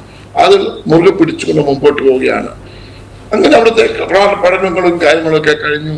ഞാനൊരു അങ്ങനെ ഇരിക്കുമ്പോഴാണ് ഞാൻ അവിടെ ന്യൂ ടെസ്റ്റ്മെന്റ് തിയോളജിക്കൽ സെമിനാറിൽ അവിടെയുള്ള ബാബുശാനുമായിട്ട് ബന്ധപ്പെട്ടു, പാസ്റ്റർ ജോർജ് കുരുവിളിയായിട്ട് ബന്ധപ്പെട്ടു. അവരോട് ചേർന്നൊരു 5-6 മാസം ഇവാഞ്ചലിസം ചർച്ച് പ്ലാന്റിംഗ് മിനിസ്ട്രിക്ക് വില്ലേജുകൾ ഒരു ഗ്രൂപ്പായിട്ട് പോയി അവിടെ വില്ലേജുകളെല്ലാം വെച്ചിട്ട് ചർച്ച് പ്ലാന്റിംഗ് മിനിസ്ട്രികളെല്ലാം ചെയ്തുകൊണ്ടിരിക്കുകയായിരുന്നു. അങ്ങനെ ഇരിക്കുമ്പോൾ എനിക്ക് ബാംഗ്ലൂരിൽ ഒരു MTH അന്ന് ഇന്നത്തെ ഏഷ്യൻ കൃഷ്ണ അക്കാഡമി എന്ന് പറഞ്ഞ ഡോക്ടർ ജോയിയുടെ ബൈബിൾ കോളേജിൽ, അന്ന് അത് ഹുസൂർ അടുത്തുള്ള ഞങ്ങൾ താമസിച്ച രാമകൃഷ്ണ പരോഡിലാണ് അടുത്തായിരുന്നു. ഇന്നിപ്പോ അവിടെ അല്ല, ഇന്ന് അവർക്ക് വലിയൊരു സെറ്റപ്പ് ഉണ്ടെന്ന് നമുക്കറിയാം. അവിടെ അല്ല അന്നുണ്ടായിരുന്നത്. അവിടെ പോയി പഠിപ്പാൻ തക്കണം ദൈവം എനിക്ക് ഒരു നല്ലൊരു സാഹചര്യം ഒരുക്കി. അങ്ങനെ അവിടെ ഞാൻ MTH പഠിക്കാൻ തുടങ്ങി. MTH പഠിച്ചുകൊണ്ടിരിക്കുമ്പോൾ 1989 ഞാൻ ഡിസംബർ മാസം നാട്ടില് പ്രീച്ചിങ് ടൂറിന് വേണ്ടി പോവാണ് 2-3 പേരുമായിട്ട് ഞങ്ങൾ അവിടുന്ന്. ആ പ്രീച്ചിങ് ടൂറുമായിട്ട് കടന്നു പോകുമ്പോഴാണ് ഇന്ന് എൻ്റെ ഭാര്യ അയക്കുന്ന ലിസ്റ്റിയെ കുറിച്ച് അറിയാൻ ഇടയാക്കുന്നത്. അപ്പം അവിടെ വിവാഹത്തെക്കുറിച്ചൊക്കെ പറഞ്ഞെങ്കിൽ അന്ന് ഞാൻ വിവാഹം കഴിക്കാൻ താല്പര്യമില്ലായിരുന്നു. കാരണമൊന്നുമല്ല, MTH കഴിഞ്ഞിട്ട് മതി എന്നൊരാഗ്രഹം, അതുകൊണ്ട് മാത്രം. പക്ഷേ ഞാൻ അറിയാതെ തന്നെ അവിടെ എൻ്റെ പിതാവിനെ വന്ന് കാണുകയും അന്നത്തെ പോലെ സംസാരിക്കുകയും ചെയ്തു. അങ്ങനെ ആ വിഷയത്തിൽ എൻ്റെ അപ്പനും ഞാൻ കൂടി അവിടെ പോയി കണ്ടു. അവിടെ അന്ന് ആന്ധ്രാപ്രദേശില് ഇവിടെ COCR മിനിസ്ട്രീസിൽ ആയിരുന്നു അവിടെ ജോലി ചെയ്തുകൊണ്ടിരുന്ന. COCR മിനിസ്ട്രിയുടെ സ്ഥാപകനായ ഡോക്ടർ PJ ടൈറ്റസ്, അദ്ദേഹത്തിന്റെ ജ്യേഷ്ഠന്റെ മോളാണ് ലിസി. അപ്പം അതിന്റെ ഒരു ബന്ധത്തില് അദ്ദേഹം പറഞ്ഞു വിവാഹം നടത്തുവാണെങ്കിൽ ആന്ധ്രാപ്രദേശിൽ നടത്തണം എന്നൊക്കെ പറഞ്ഞ് അങ്ങനെ ഡോക്ടർ PJ ടൈറ്റസിന്റെ ആഗ്രഹപ്രകാരം ഞങ്ങൾ ആന്ധ്രാപ്രദേശിൽ വെച്ചാൽ ഞങ്ങളുടെ വിവാഹം നടക്കുന്നത്. അത് ഫെബ്രുവരി 18 1980. കഴിഞ്ഞ ദിവസം ഞങ്ങളുടെ മാരേജ് ഡേ കഴിഞ്ഞതേ ഉള്ളൂ. ഫെബ്രുവരി 18 ഞങ്ങളുടെ വിവാഹം കഴിഞ്ഞു. അത് കഴിഞ്ഞ് ഡോക്ടർ ടൈറ്റസ് വലിയൊരു അറിയാവുന്ന എനിക്കറിയാം വളരെ അറിയപ്പെട്ടൊരു പ്രാസംഗികൻ, നല്ലൊരു ദൈവദാസനമാണ്. ഈ ആന്ധ്രാപ്രദേശിൽ വന്ന അനേകരെ ദൈവഭാവത്തേക്ക് നടത്തി അനേകായിരങ്ങൾക്ക് അനുഗ്രഹമായി തന്നൊരു ഞാൻ അദ്ദേഹത്തെ അപ്പോസ്തലൻ എന്ന് പറയും. കാരണം അത്രമാത്രം ചർച്ചകൾ സ്ഥാപിച്ച് ഒരു കാലത്തെ കഷ്ടങ്ങളും പ്രയാസങ്ങളും അനുഭവിച്ച് അമേരിക്ക 20 വർഷക്കാലം താമസിച്ചൊരു വ്യക്തിയാണ്. അതെല്ലാം വിട്ടെറിഞ്ഞ് ദൈവവേലയ്ക്ക് വേണ്ടി ഇന്ത്യയിൽ കടന്നു വന്ന് വലിയ കാര്യങ്ങൾ ചെയ്ത് ഇന്ന് വലിയൊരു സ്ഥാപനത്തിന്റെ ഒരു തലമുറയായിരുന്ന ഒരു വ്യക്തിയാണ്. ഇന്ന് ദൈവസ്ഥനാണ് ദേവദാസൻ. എന്നാൽ അദ്ദേഹം എൻ്റെ ജീവിതത്തിൽ വലിയൊരു ഇൻഫ്ലുവൻസ് ആയിരുന്നു. അദ്ദേഹമാണ് എനിക്ക് UK പോകാനൊരു വഴിയൊരുക്കിയത്. അദ്ദേഹം പ്രാർത്ഥിച്ചു എനിക്ക് വേണ്ടി UK പോകാൻ ഒരു വഴിയൊരുക്കി. ഞാൻ അവിടെ പോയി പഠിപ്പാനും അവിടെ താമസിക്കാൻ എല്ലാത്തിനും ഇടയാത്തത് അദ്ദേഹം. അങ്ങനെ 1989 ഞാനും എൻ്റെ വൈഫ് വിവാഹം കഴിഞ്ഞ 6 മാസം കഴിഞ്ഞപ്പോൾ യുണൈറ്റഡ് കിങ്ഡത്തിൽ പോയി. ഞാൻ അവിടെ പഠിക്കാൻ വേണ്ടിയാണ് പോയത്. അവിടെ ചെന്നപ്പോഴത്തേക്കും മനസ്സിലായി ഇവിടെ പഠിച്ചതൊന്നും പോരുന്നു. So I have to start from the scratch എന്ന് പറഞ്ഞാൽ നമ്മൾ പഠിത്തത്തിന്റെ ഇവിടെ ഒരു ഡിഗ്രി അവർ അംഗീകരിച്ചില്ല.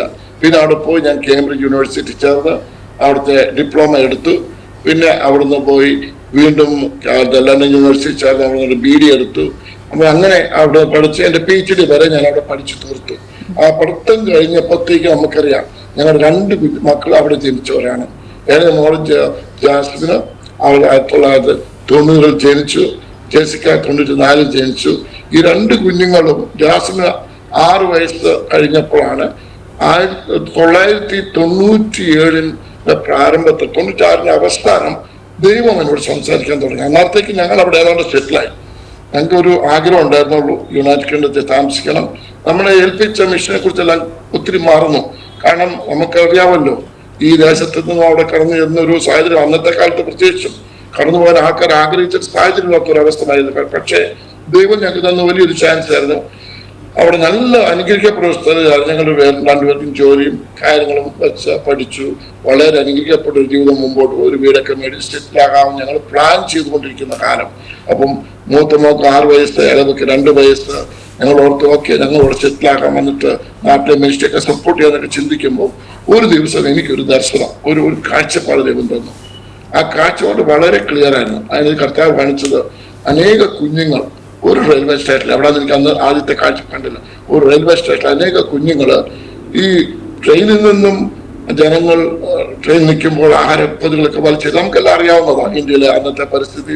ഇന്നാണ് നമുക്ക് അന്ന് ഭിന്നൊന്നുമില്ല. ആഹാരം മിച്ചം വരുന്നതെല്ലാം വലിച്ചെറിയും, കുഞ്ഞുങ്ങൾ വരും, പട്ടികൾ വരും, അവർ തമ്മിൽ മല്ലിടുന്നതും അവസാനം പ്ലാറ്റ്ഫോമിൽ ഈ കുഞ്ഞുങ്ങൾ കടന്നുറങ്ങുന്ന ഒരു കാഴ്ചപ്പാട് എനിക്ക് ദൈവം തന്നു. അപ്പൊ ഞാനോർത്ത് ഞാൻ ഇന്ത്യയിൽ യാത്ര ചെയ്തിട്ടുണ്ടല്ലോ, അപ്പം അത് എന്റെ ഓർമ്മയിൽ വന്നായിരിക്കുന്ന ഒരു സ്വപ്നമെന്ന രീതി ഞാൻ തള്ളിക്കളഞ്ഞു. അപ്പോൾ ഒരു മാസം കഴിഞ്ഞപ്പം അതേ കാഴ്ചപ്പാട് ദൈവം വീണ്ടും എനിക്ക് അതേ ദർശനം തന്നു. അപ്പോൾ എനിക്ക് മനസ്സിലായി കർത്താവിനോട് സംസാരിക്കുകയാണ്, ഞാൻ ഇന്ത്യയിലേക്ക് മടങ്ങി പോകണമെന്ന്. എന്നെ വിളിച്ചിരിക്കുന്ന നോർത്ത് ഇന്ത്യൻ മിനിസ്ട്രിക്കാണ്. അപ്പോൾ ഞാൻ ദൈവത്തിന്റെ പ്ലാൻ പ്രകാരമല്ല ഇപ്പം, അപ്പം പോകാതിരിക്കാൻ ഒക്കത്തില്ല, ദൈവനോട് സംസാരിക്കുന്നത് മനസ്സിലായി. പക്ഷെ എനിക്കൊരു പ്രശ്നമുണ്ട്. ഞാൻ UK അതുപോലെ ഇഷ്ടപ്പെട്ടു, അവിടുത്തെ താമസം വളരെ ഇഷ്ടപ്പെട്ടു, അവിടുത്തെ കംഫർട്ടും അവരുടെ സന്തോഷമൊക്കെ ഇഷ്ടപ്പെട്ടതുകൊണ്ട് ഞാൻ ദൈവത്തോട് സംസാരിക്കാൻ തുടങ്ങി. ഞാനൊരു ബാർഗൈൻ ചെയ്തു, സത്യം പറഞ്ഞാൽ ബാർഗൈൻ ചെയ്തു. കർത്താവേ, ഞാൻ ജോലി ചെയ്യാം, എത്ര പൈസ ഉണ്ടാക്കുന്നത് ഞാൻ 10% 20% ഞാൻ ഇന്ത്യയിലേക്ക് മിഷനും അതുപോലെ ഓർഫനേജൊക്കെ അയച്ചു കൊടുക്കാൻ ഞാൻ ഇവിടെ താമസിച്ചോട്ടെ എന്നാണ് എൻ്റെ ആർഗ്യുമെന്റ്. പക്ഷേ 4ാമത്തെ മാസം വീണ്ടും കർത്താവ് അതേ ദർശനം എനിക്ക് തന്നു. ഈ പ്രാവശ്യം ദൈവം എന്നെ ദർശനം കാണിച്ചപ്പോൾ എനിക്ക് ചോദിക്കാനൊന്നുമില്ല. ഞാൻ എൻ്റെ വൈഫ് ലിസ്റ്റോട് ഇങ്ങനെ പറഞ്ഞു. ആദ്യം അവൾക്ക് ഇച്ചിരൊക്കെ മടിയൊക്കെ ആയിരുന്നു എനിക്ക് തോന്നുന്നു, കാരണം ആർക്കും വരുമല്ലോ മടി.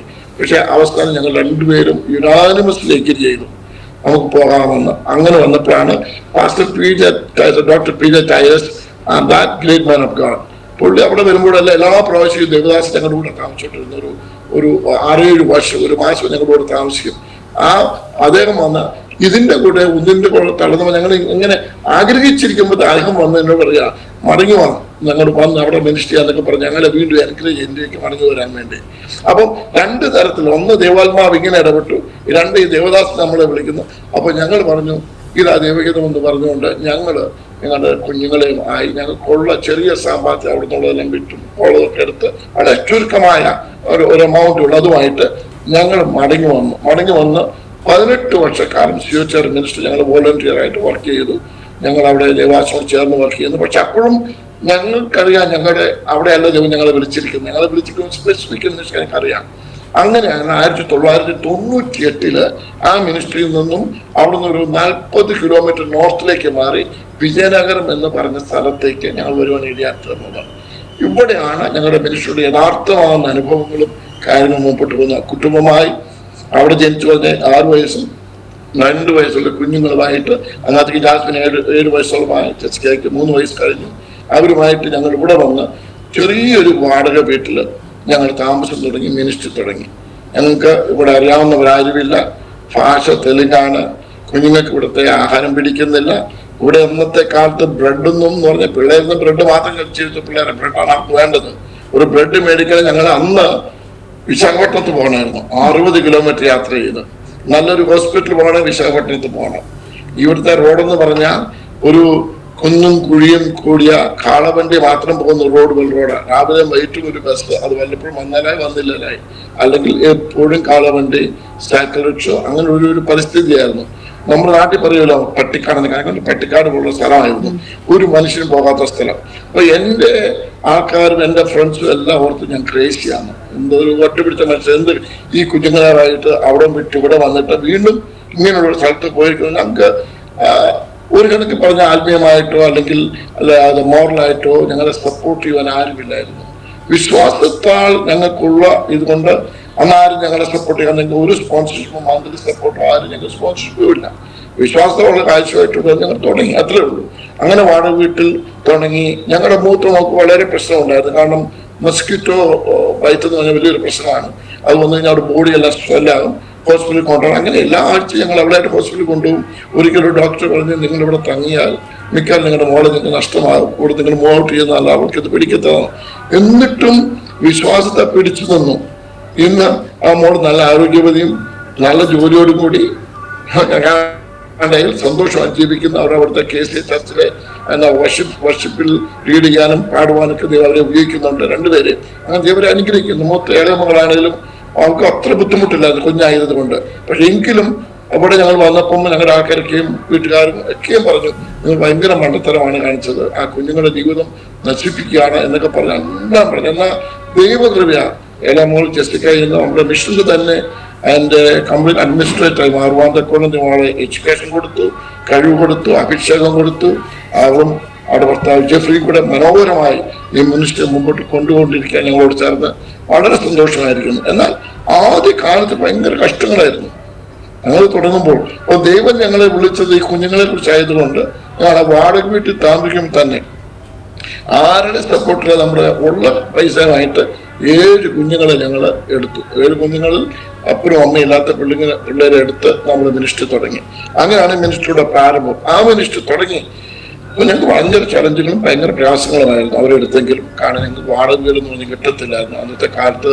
ഇന്നും ഇവിടെ ഉണ്ട്, പക്ഷെ അന്ന് ഇതിനേക്കാൾ അധികമായി കാസ്റ്റ് പ്രോബ്ലമാണ്. ക്രിസ്ത്യൻസിന് ആരും വീട് കൊടുക്കത്തില്ല. ഇവിടെയുള്ള വീടുകളെല്ലാം ബ്രാഹ്മിൻസിന്റെ അതുപോലെ തന്നെ ഹൈകാസ്റ്റിന്റെയാണ്. അപ്പം വീടിന് പോയി ചോദിച്ചാൽ എല്ലാ വീട്ടുകാരും അവർ പറഞ്ഞത് ഞങ്ങൾ ക്രിസ്ത്യൻസിനും മുസ്ലിമിനും ക്രിസ്ത്യൻസിന് കൊടുക്കത്തില്ല. അപ്പം വീടില്ലാതെ ഞങ്ങൾ വളരെ പ്രയാസപ്പെട്ടിട്ടുണ്ട്. പിന്നെ പറഞ്ഞ പോലെ ദൈവകൃപയാൽ ഒരു സ്ഥലത്ത് ഒരു മാന്യനായ വ്യക്തി ഞങ്ങൾക്ക് ഒരു വീട് തന്നു. ആ വീട്ടിൽ പിള്ളേരെ താമസിപ്പിച്ചു. ഞങ്ങൾ ഒരു വാടക വീട് താമസിച്ചു. അങ്ങനെ വീടുകൾ താമസിച്ച് ഞങ്ങൾ വാടക വീട് ഞങ്ങൾ ആ വീട്ടിൽ പ്രാർത്ഥന തുടങ്ങുമ്പോൾ അവിടെയുള്ള ആ ഓണർക്കും ഹിന്ദുക്കൾക്കും അത് ഇഷ്ടമല്ലാത്തതുകൊണ്ട് അവിടെ ആൾക്കാർ ഞങ്ങളെ എതിർക്കുമായിരുന്നു. ആ എതിർക്കുന്ന ആൾക്കാർ അവർ എതിർത്തിട്ട് ഞങ്ങൾ വീട്ടിൽ നിറക്കി വിടും, പിന്നെ വേറൊരു വീട്ടിൽ പോകും. ഇങ്ങനെ വീടുകൾ മാറുന്നത് തന്നെ ഒരു വലിയൊരു ഒരു ചടങ്ങായിരുന്നു. അത് വലിയൊരു കഷ്ടമായിരുന്നു ഞങ്ങൾക്ക്, ഒരു വീട്ടിൽ നിന്ന് വേറൊരു വീട്ടിലേക്ക് മാറുക എന്നുള്ളത്. അങ്ങനെ മാറിക്കൊണ്ടിരുന്നു. എന്നാൽ 1999 ദൈവം ഞങ്ങൾ കർത്താവ് വലിയൊരു അനുഗ്രഹം. ഞങ്ങൾ ഇവിടെ ഇപ്പൊ നമ്മുടെ മേഴ്സി മിഷന്റെ ക്യാമ്പസിലായിരിക്കുന്ന സ്ഥലം, അത് ഞാനൊരു ഒരു ആ സ്ഥലം വിൽക്കാനുണ്ടെന്നറിയാം, പക്ഷെ അതിന്റെ ഓണറിനെ ഞങ്ങൾക്ക് പേഴ്സണൽ അറിയത്തില്ലായിരുന്നു. അന്ന് ഞങ്ങളൊരു വില്ലേജിൽ നിന്ന് ഞങ്ങൾ പ്രാർത്ഥനയും രാവിലെ കഴിഞ്ഞ് ഞങ്ങൾ തിരിച്ചു വരുമ്പോൾ എൻ്റെ കൂടെ ഒരു പാസ്റ്റർ ഉണ്ട്. ഞങ്ങൾ രണ്ടുപേരോട് എങ്ങനെയാണെങ്കിലും ഈ സ്ഥലത്തിന് ഓർഡിനെ അറിഞ്ഞില്ലേലും ഇതിങ്ങനെ കാട് പിടിച്ചിരിക്കുന്ന ഭയങ്കര അവിടെ ഉണ്ടായിരുന്നത് പാമ്പും കുറുക്കന്മാരും കാട്ടുപന്നി, വേറൊന്നുമില്ലായിരുന്നു. അങ്ങനെ കിടന്ന സ്ഥലമാണ്. ഞങ്ങൾ എങ്ങനെയാലും ആ സ്ഥലത്ത് പോയി നിന്ന് പ്രാർത്ഥിച്ചു. എൻ്റെ കൂടെ ഉണ്ടായിരുന്ന ദേവാസം ക്ലെയിം ചെയ്തു. പുള്ളി തെലുങ്ക് ഒരായൊരു വ്യക്തിയാണ്. കാരണം എനിക്ക് തെലുങ്ക് അറിയത്തില്ലാത്ത ഞാൻ റെസിസ്റ്റൻ്റ് ആയ വെച്ചിട്ടുള്ള തെലുങ്ക് പഠിക്കാൻ വേണ്ടി. ഇന്ന് തെലുങ്ക് പ്രസംഗിക്കും പാടും എല്ലാം ചെയ്യും, അത് വേറെ പക്ഷെ അന്നറിവില്ലായിരുന്നു. അപ്പൊ അദ്ദേഹം അവിടെ നിന്ന് ക്ലെയിം ചെയ്ത ആ സ്ഥലം മിനിസ്റ്റർ വേണ്ടി പ്രാർത്ഥിച്ചു. ഞങ്ങൾ വിശ്വാസത്താൽ ഒരു തെങ്ങിന്റെ ടൈം എടുത്ത് അവിടെ നടുകയും ചെയ്തു, വിശ്വാസത്താൽ. അപ്പോഴും ഇത് ഓണറിനെ നമുക്കറിയില്ല, അതിനെ വിശ്വാസത്തെ ചെയ്യുന്നത് ഈ സ്ഥലം തന്നെയാണ് ദൈവം പറഞ്ഞൊരു വിശ്വാസം. അത് കഴിഞ്ഞ് അന്വേഷിച്ചപ്പോഴാണ് അറിഞ്ഞത് ഇവിടുന്ന് പലാസ എന്ന് പറഞ്ഞ ഒറീസയില് അടുത്തുള്ള സ്ഥലത്താണ് ഈ ഇതിന്റെ ഓണർ. അവിടെ ചെന്ന് അദ്ദേഹമായിട്ട് സംസാരിച്ചു. ഞാൻ ചുരുക്കത്തിലാണ് പറഞ്ഞത്, കാരണം പറഞ്ഞ സമയം പോകും. അവിടെ ഞാൻ ചെന്ന് പലാസയിൽ ചെന്ന് ഇതിന്റെ ഓണറുമായിട്ട് സംസാരിച്ചപ്പോൾ അദ്ദേഹം പറഞ്ഞു, ഓക്കെ സ്ഥലം തരാം, എനിക്ക് 7 ലക്ഷം രൂപ. 7 ലക്ഷം രൂപ എന്ന് പറഞ്ഞാൽ നമുക്ക് ചിന്തിക്കാൻ പോലും പറ്റത്തില്ല. നമുക്ക് അതൊക്കെ ഭയങ്കര കാശുകളാണ്, ഇന്നത്തെ പോലെ ഒന്നുമില്ല, ഭയങ്കര കാശ്. അപ്പൊ 7 ലക്ഷം രൂപ ക്യാഷ് കൊടുത്താൽ മാത്രം തരത്തും, അതും ക്യാഷ് വേണം പുള്ളിക്ക്, നമ്മുടെ ഇല്ല. ഞാൻ അവസാനം വീട്ടിൽ വന്ന് ഋഷിയോട് പറഞ്ഞു, അന്ന് ഞങ്ങളൊരു 5 ലക്ഷം രൂപ നമുക്കൊരു വീട് പണിയാൻ വേണ്ടി ഞങ്ങൾ സൂക്ഷിച്ചു വെച്ചിട്ടുണ്ടെന്ന്. ആ ഫിക്സഡ് ഡിപ്പോസിറ്റ് ഞങ്ങൾ വെച്ചിട്ടുണ്ടായിരുന്നു. കാരണം 2 പെമ്മക്കളല്ല, ഒരു വീട് വേണം എന്നൊക്കെ പറഞ്ഞ് ഞങ്ങൾ സൂക്ഷിച്ചു വെച്ചിട്ടുണ്ടായിരുന്നു. അന്ന് 5 ലക്ഷം വലിയ കാശാണ്. അപ്പൊ അത് നല്ലൊരു വീട് പണിയാം. അപ്പം ഞാൻ ലിസ്റ്റോട് പറഞ്ഞപ്പോൾ ലിസ്റ്റ് പറഞ്ഞു അത് നമുക്കത് ദൈവമായി കൊടുക്കാമെന്ന് പറഞ്ഞു. അപ്പൊ ഞങ്ങൾ ആദ്യമായിട്ട് സീഡ് പണിയാൻ ഞങ്ങൾക്കുള്ള 5 ലക്ഷം രൂപ ഈ മിഷന്റെ സ്ഥലം മേടിക്കാൻ വേണ്ടി മാറ്റി വെച്ചു. അത് കഴിഞ്ഞ് ഞങ്ങളിവിടെ ഒരു സിറ്റിയിലുള്ള ഒരു ഹിന്ദുവാണ്, അദ്ദേഹം ഇന്നും ഹിന്ദുവാണ്. അദ്ദേഹം ആയിട്ട് പരിചയപ്പെടാൻ ഇടയാക്കുന്ന ഒരാൾ മുഖാന്തരം പരിചയപ്പെട്ടു. അദ്ദേഹം ഞങ്ങൾക്ക് 3 ലക്ഷം രൂപ കടം തന്നു. അങ്ങനെ 8 ലക്ഷം രൂപ ആയി ഞങ്ങൾക്ക് സ്ഥലം മേടിക്കുക. 7 ലക്ഷം അദ്ദേഹത്തോട് മറ്റുള്ള ലീഗൽ എക്സ്പെൻസ് മറ്റുള്ള എക്സ്പെൻസ് എല്ലാം കൂടെ മൊത്തം 8 ലക്ഷം രൂപയ്ക്ക് സ്ഥലം മേടിച്ചു. ഇന്ന് ചിന്തിക്കാൻ പോലും പറ്റത്തില്ല. ഒരേക്കർ സ്ഥലം മേടിക്കാൻ ഇന്ന് 3 കോടി രൂപ കൊടുത്താൽ കിട്ടത്തില്ല, അത്ര വിലയായി മാറി. അപ്പം അന്നങ്ങനെ അല്ലായിരുന്നു. പട്ടിക്കാടായിരുന്ന ഒരു മനുഷ്യരില്ലാത്ത വില കഴിച്ചു കിട്ടി. ഈ സ്ഥലം മേടിച്ച് പറഞ്ഞാൽ വിശ്വസിക്കുന്ന ലിറ്ററലി 100 കണക്കിന് അന്നത്തെ കാലത്ത് പാമ്പുകളെയും കൊന്ന അവിടെയുള്ള ആ സ്ഥലമെല്ലാം ക്ലിയർ ആക്കി മൊത്തം ചേർക്കുറ്റായിരുന്നു. നല്ല മനോഹരമായ ഒരു എന്തുവാ നമ്മുടെ സപ്പോർട്ടയുടെ ഒരു വലിയൊരു പ്ലാന്റേഷനും മാംഗോ പ്ലാന്റേഷനും അതിൻ്റെ അകത്തുണ്ടായിരുന്നു. നമ്മൾ കാണുന്നില്ലായിരുന്നു, കാട് പിടിച്ച് കിടന്നുകൊണ്ട് മനോഹരമായ ഒരു സ്ഥലം. ആ സ്ഥലത്തിന് ദൈവകൃപയാൽ ക്രമേണ അതിനെ ഭിത്തി കെട്ടി അതിന് ആദ്യമായിട്ട് ഞങ്ങൾക്ക് പൈസയൊന്നുമില്ലാത്ത ഒരു മരത്തിന്റെ അടുത്ത് തന്നെ ഞങ്ങൾ ആരാധന തുടങ്ങി. പിന്നെ അതിനൊരു ഷെഡാക്കി അതിനൊരു 4 കാലമൊക്കെ വെച്ച് പിടിപ്പിച്ച് പനയുടെ എല്ലാം വെട്ടിയിട്ട് പനവരെല്ലായിട്ട് ഒരു വർഷിപ്പ് സെന്ററാക്കി മാറ്റി. അങ്ങനെ അവിടെ നിന്ന് പതുക്കെ ഗ്രാജുവലി ദൈവം ഞങ്ങൾ അനുഗ്രഹിക്കാൻ തുടങ്ങി.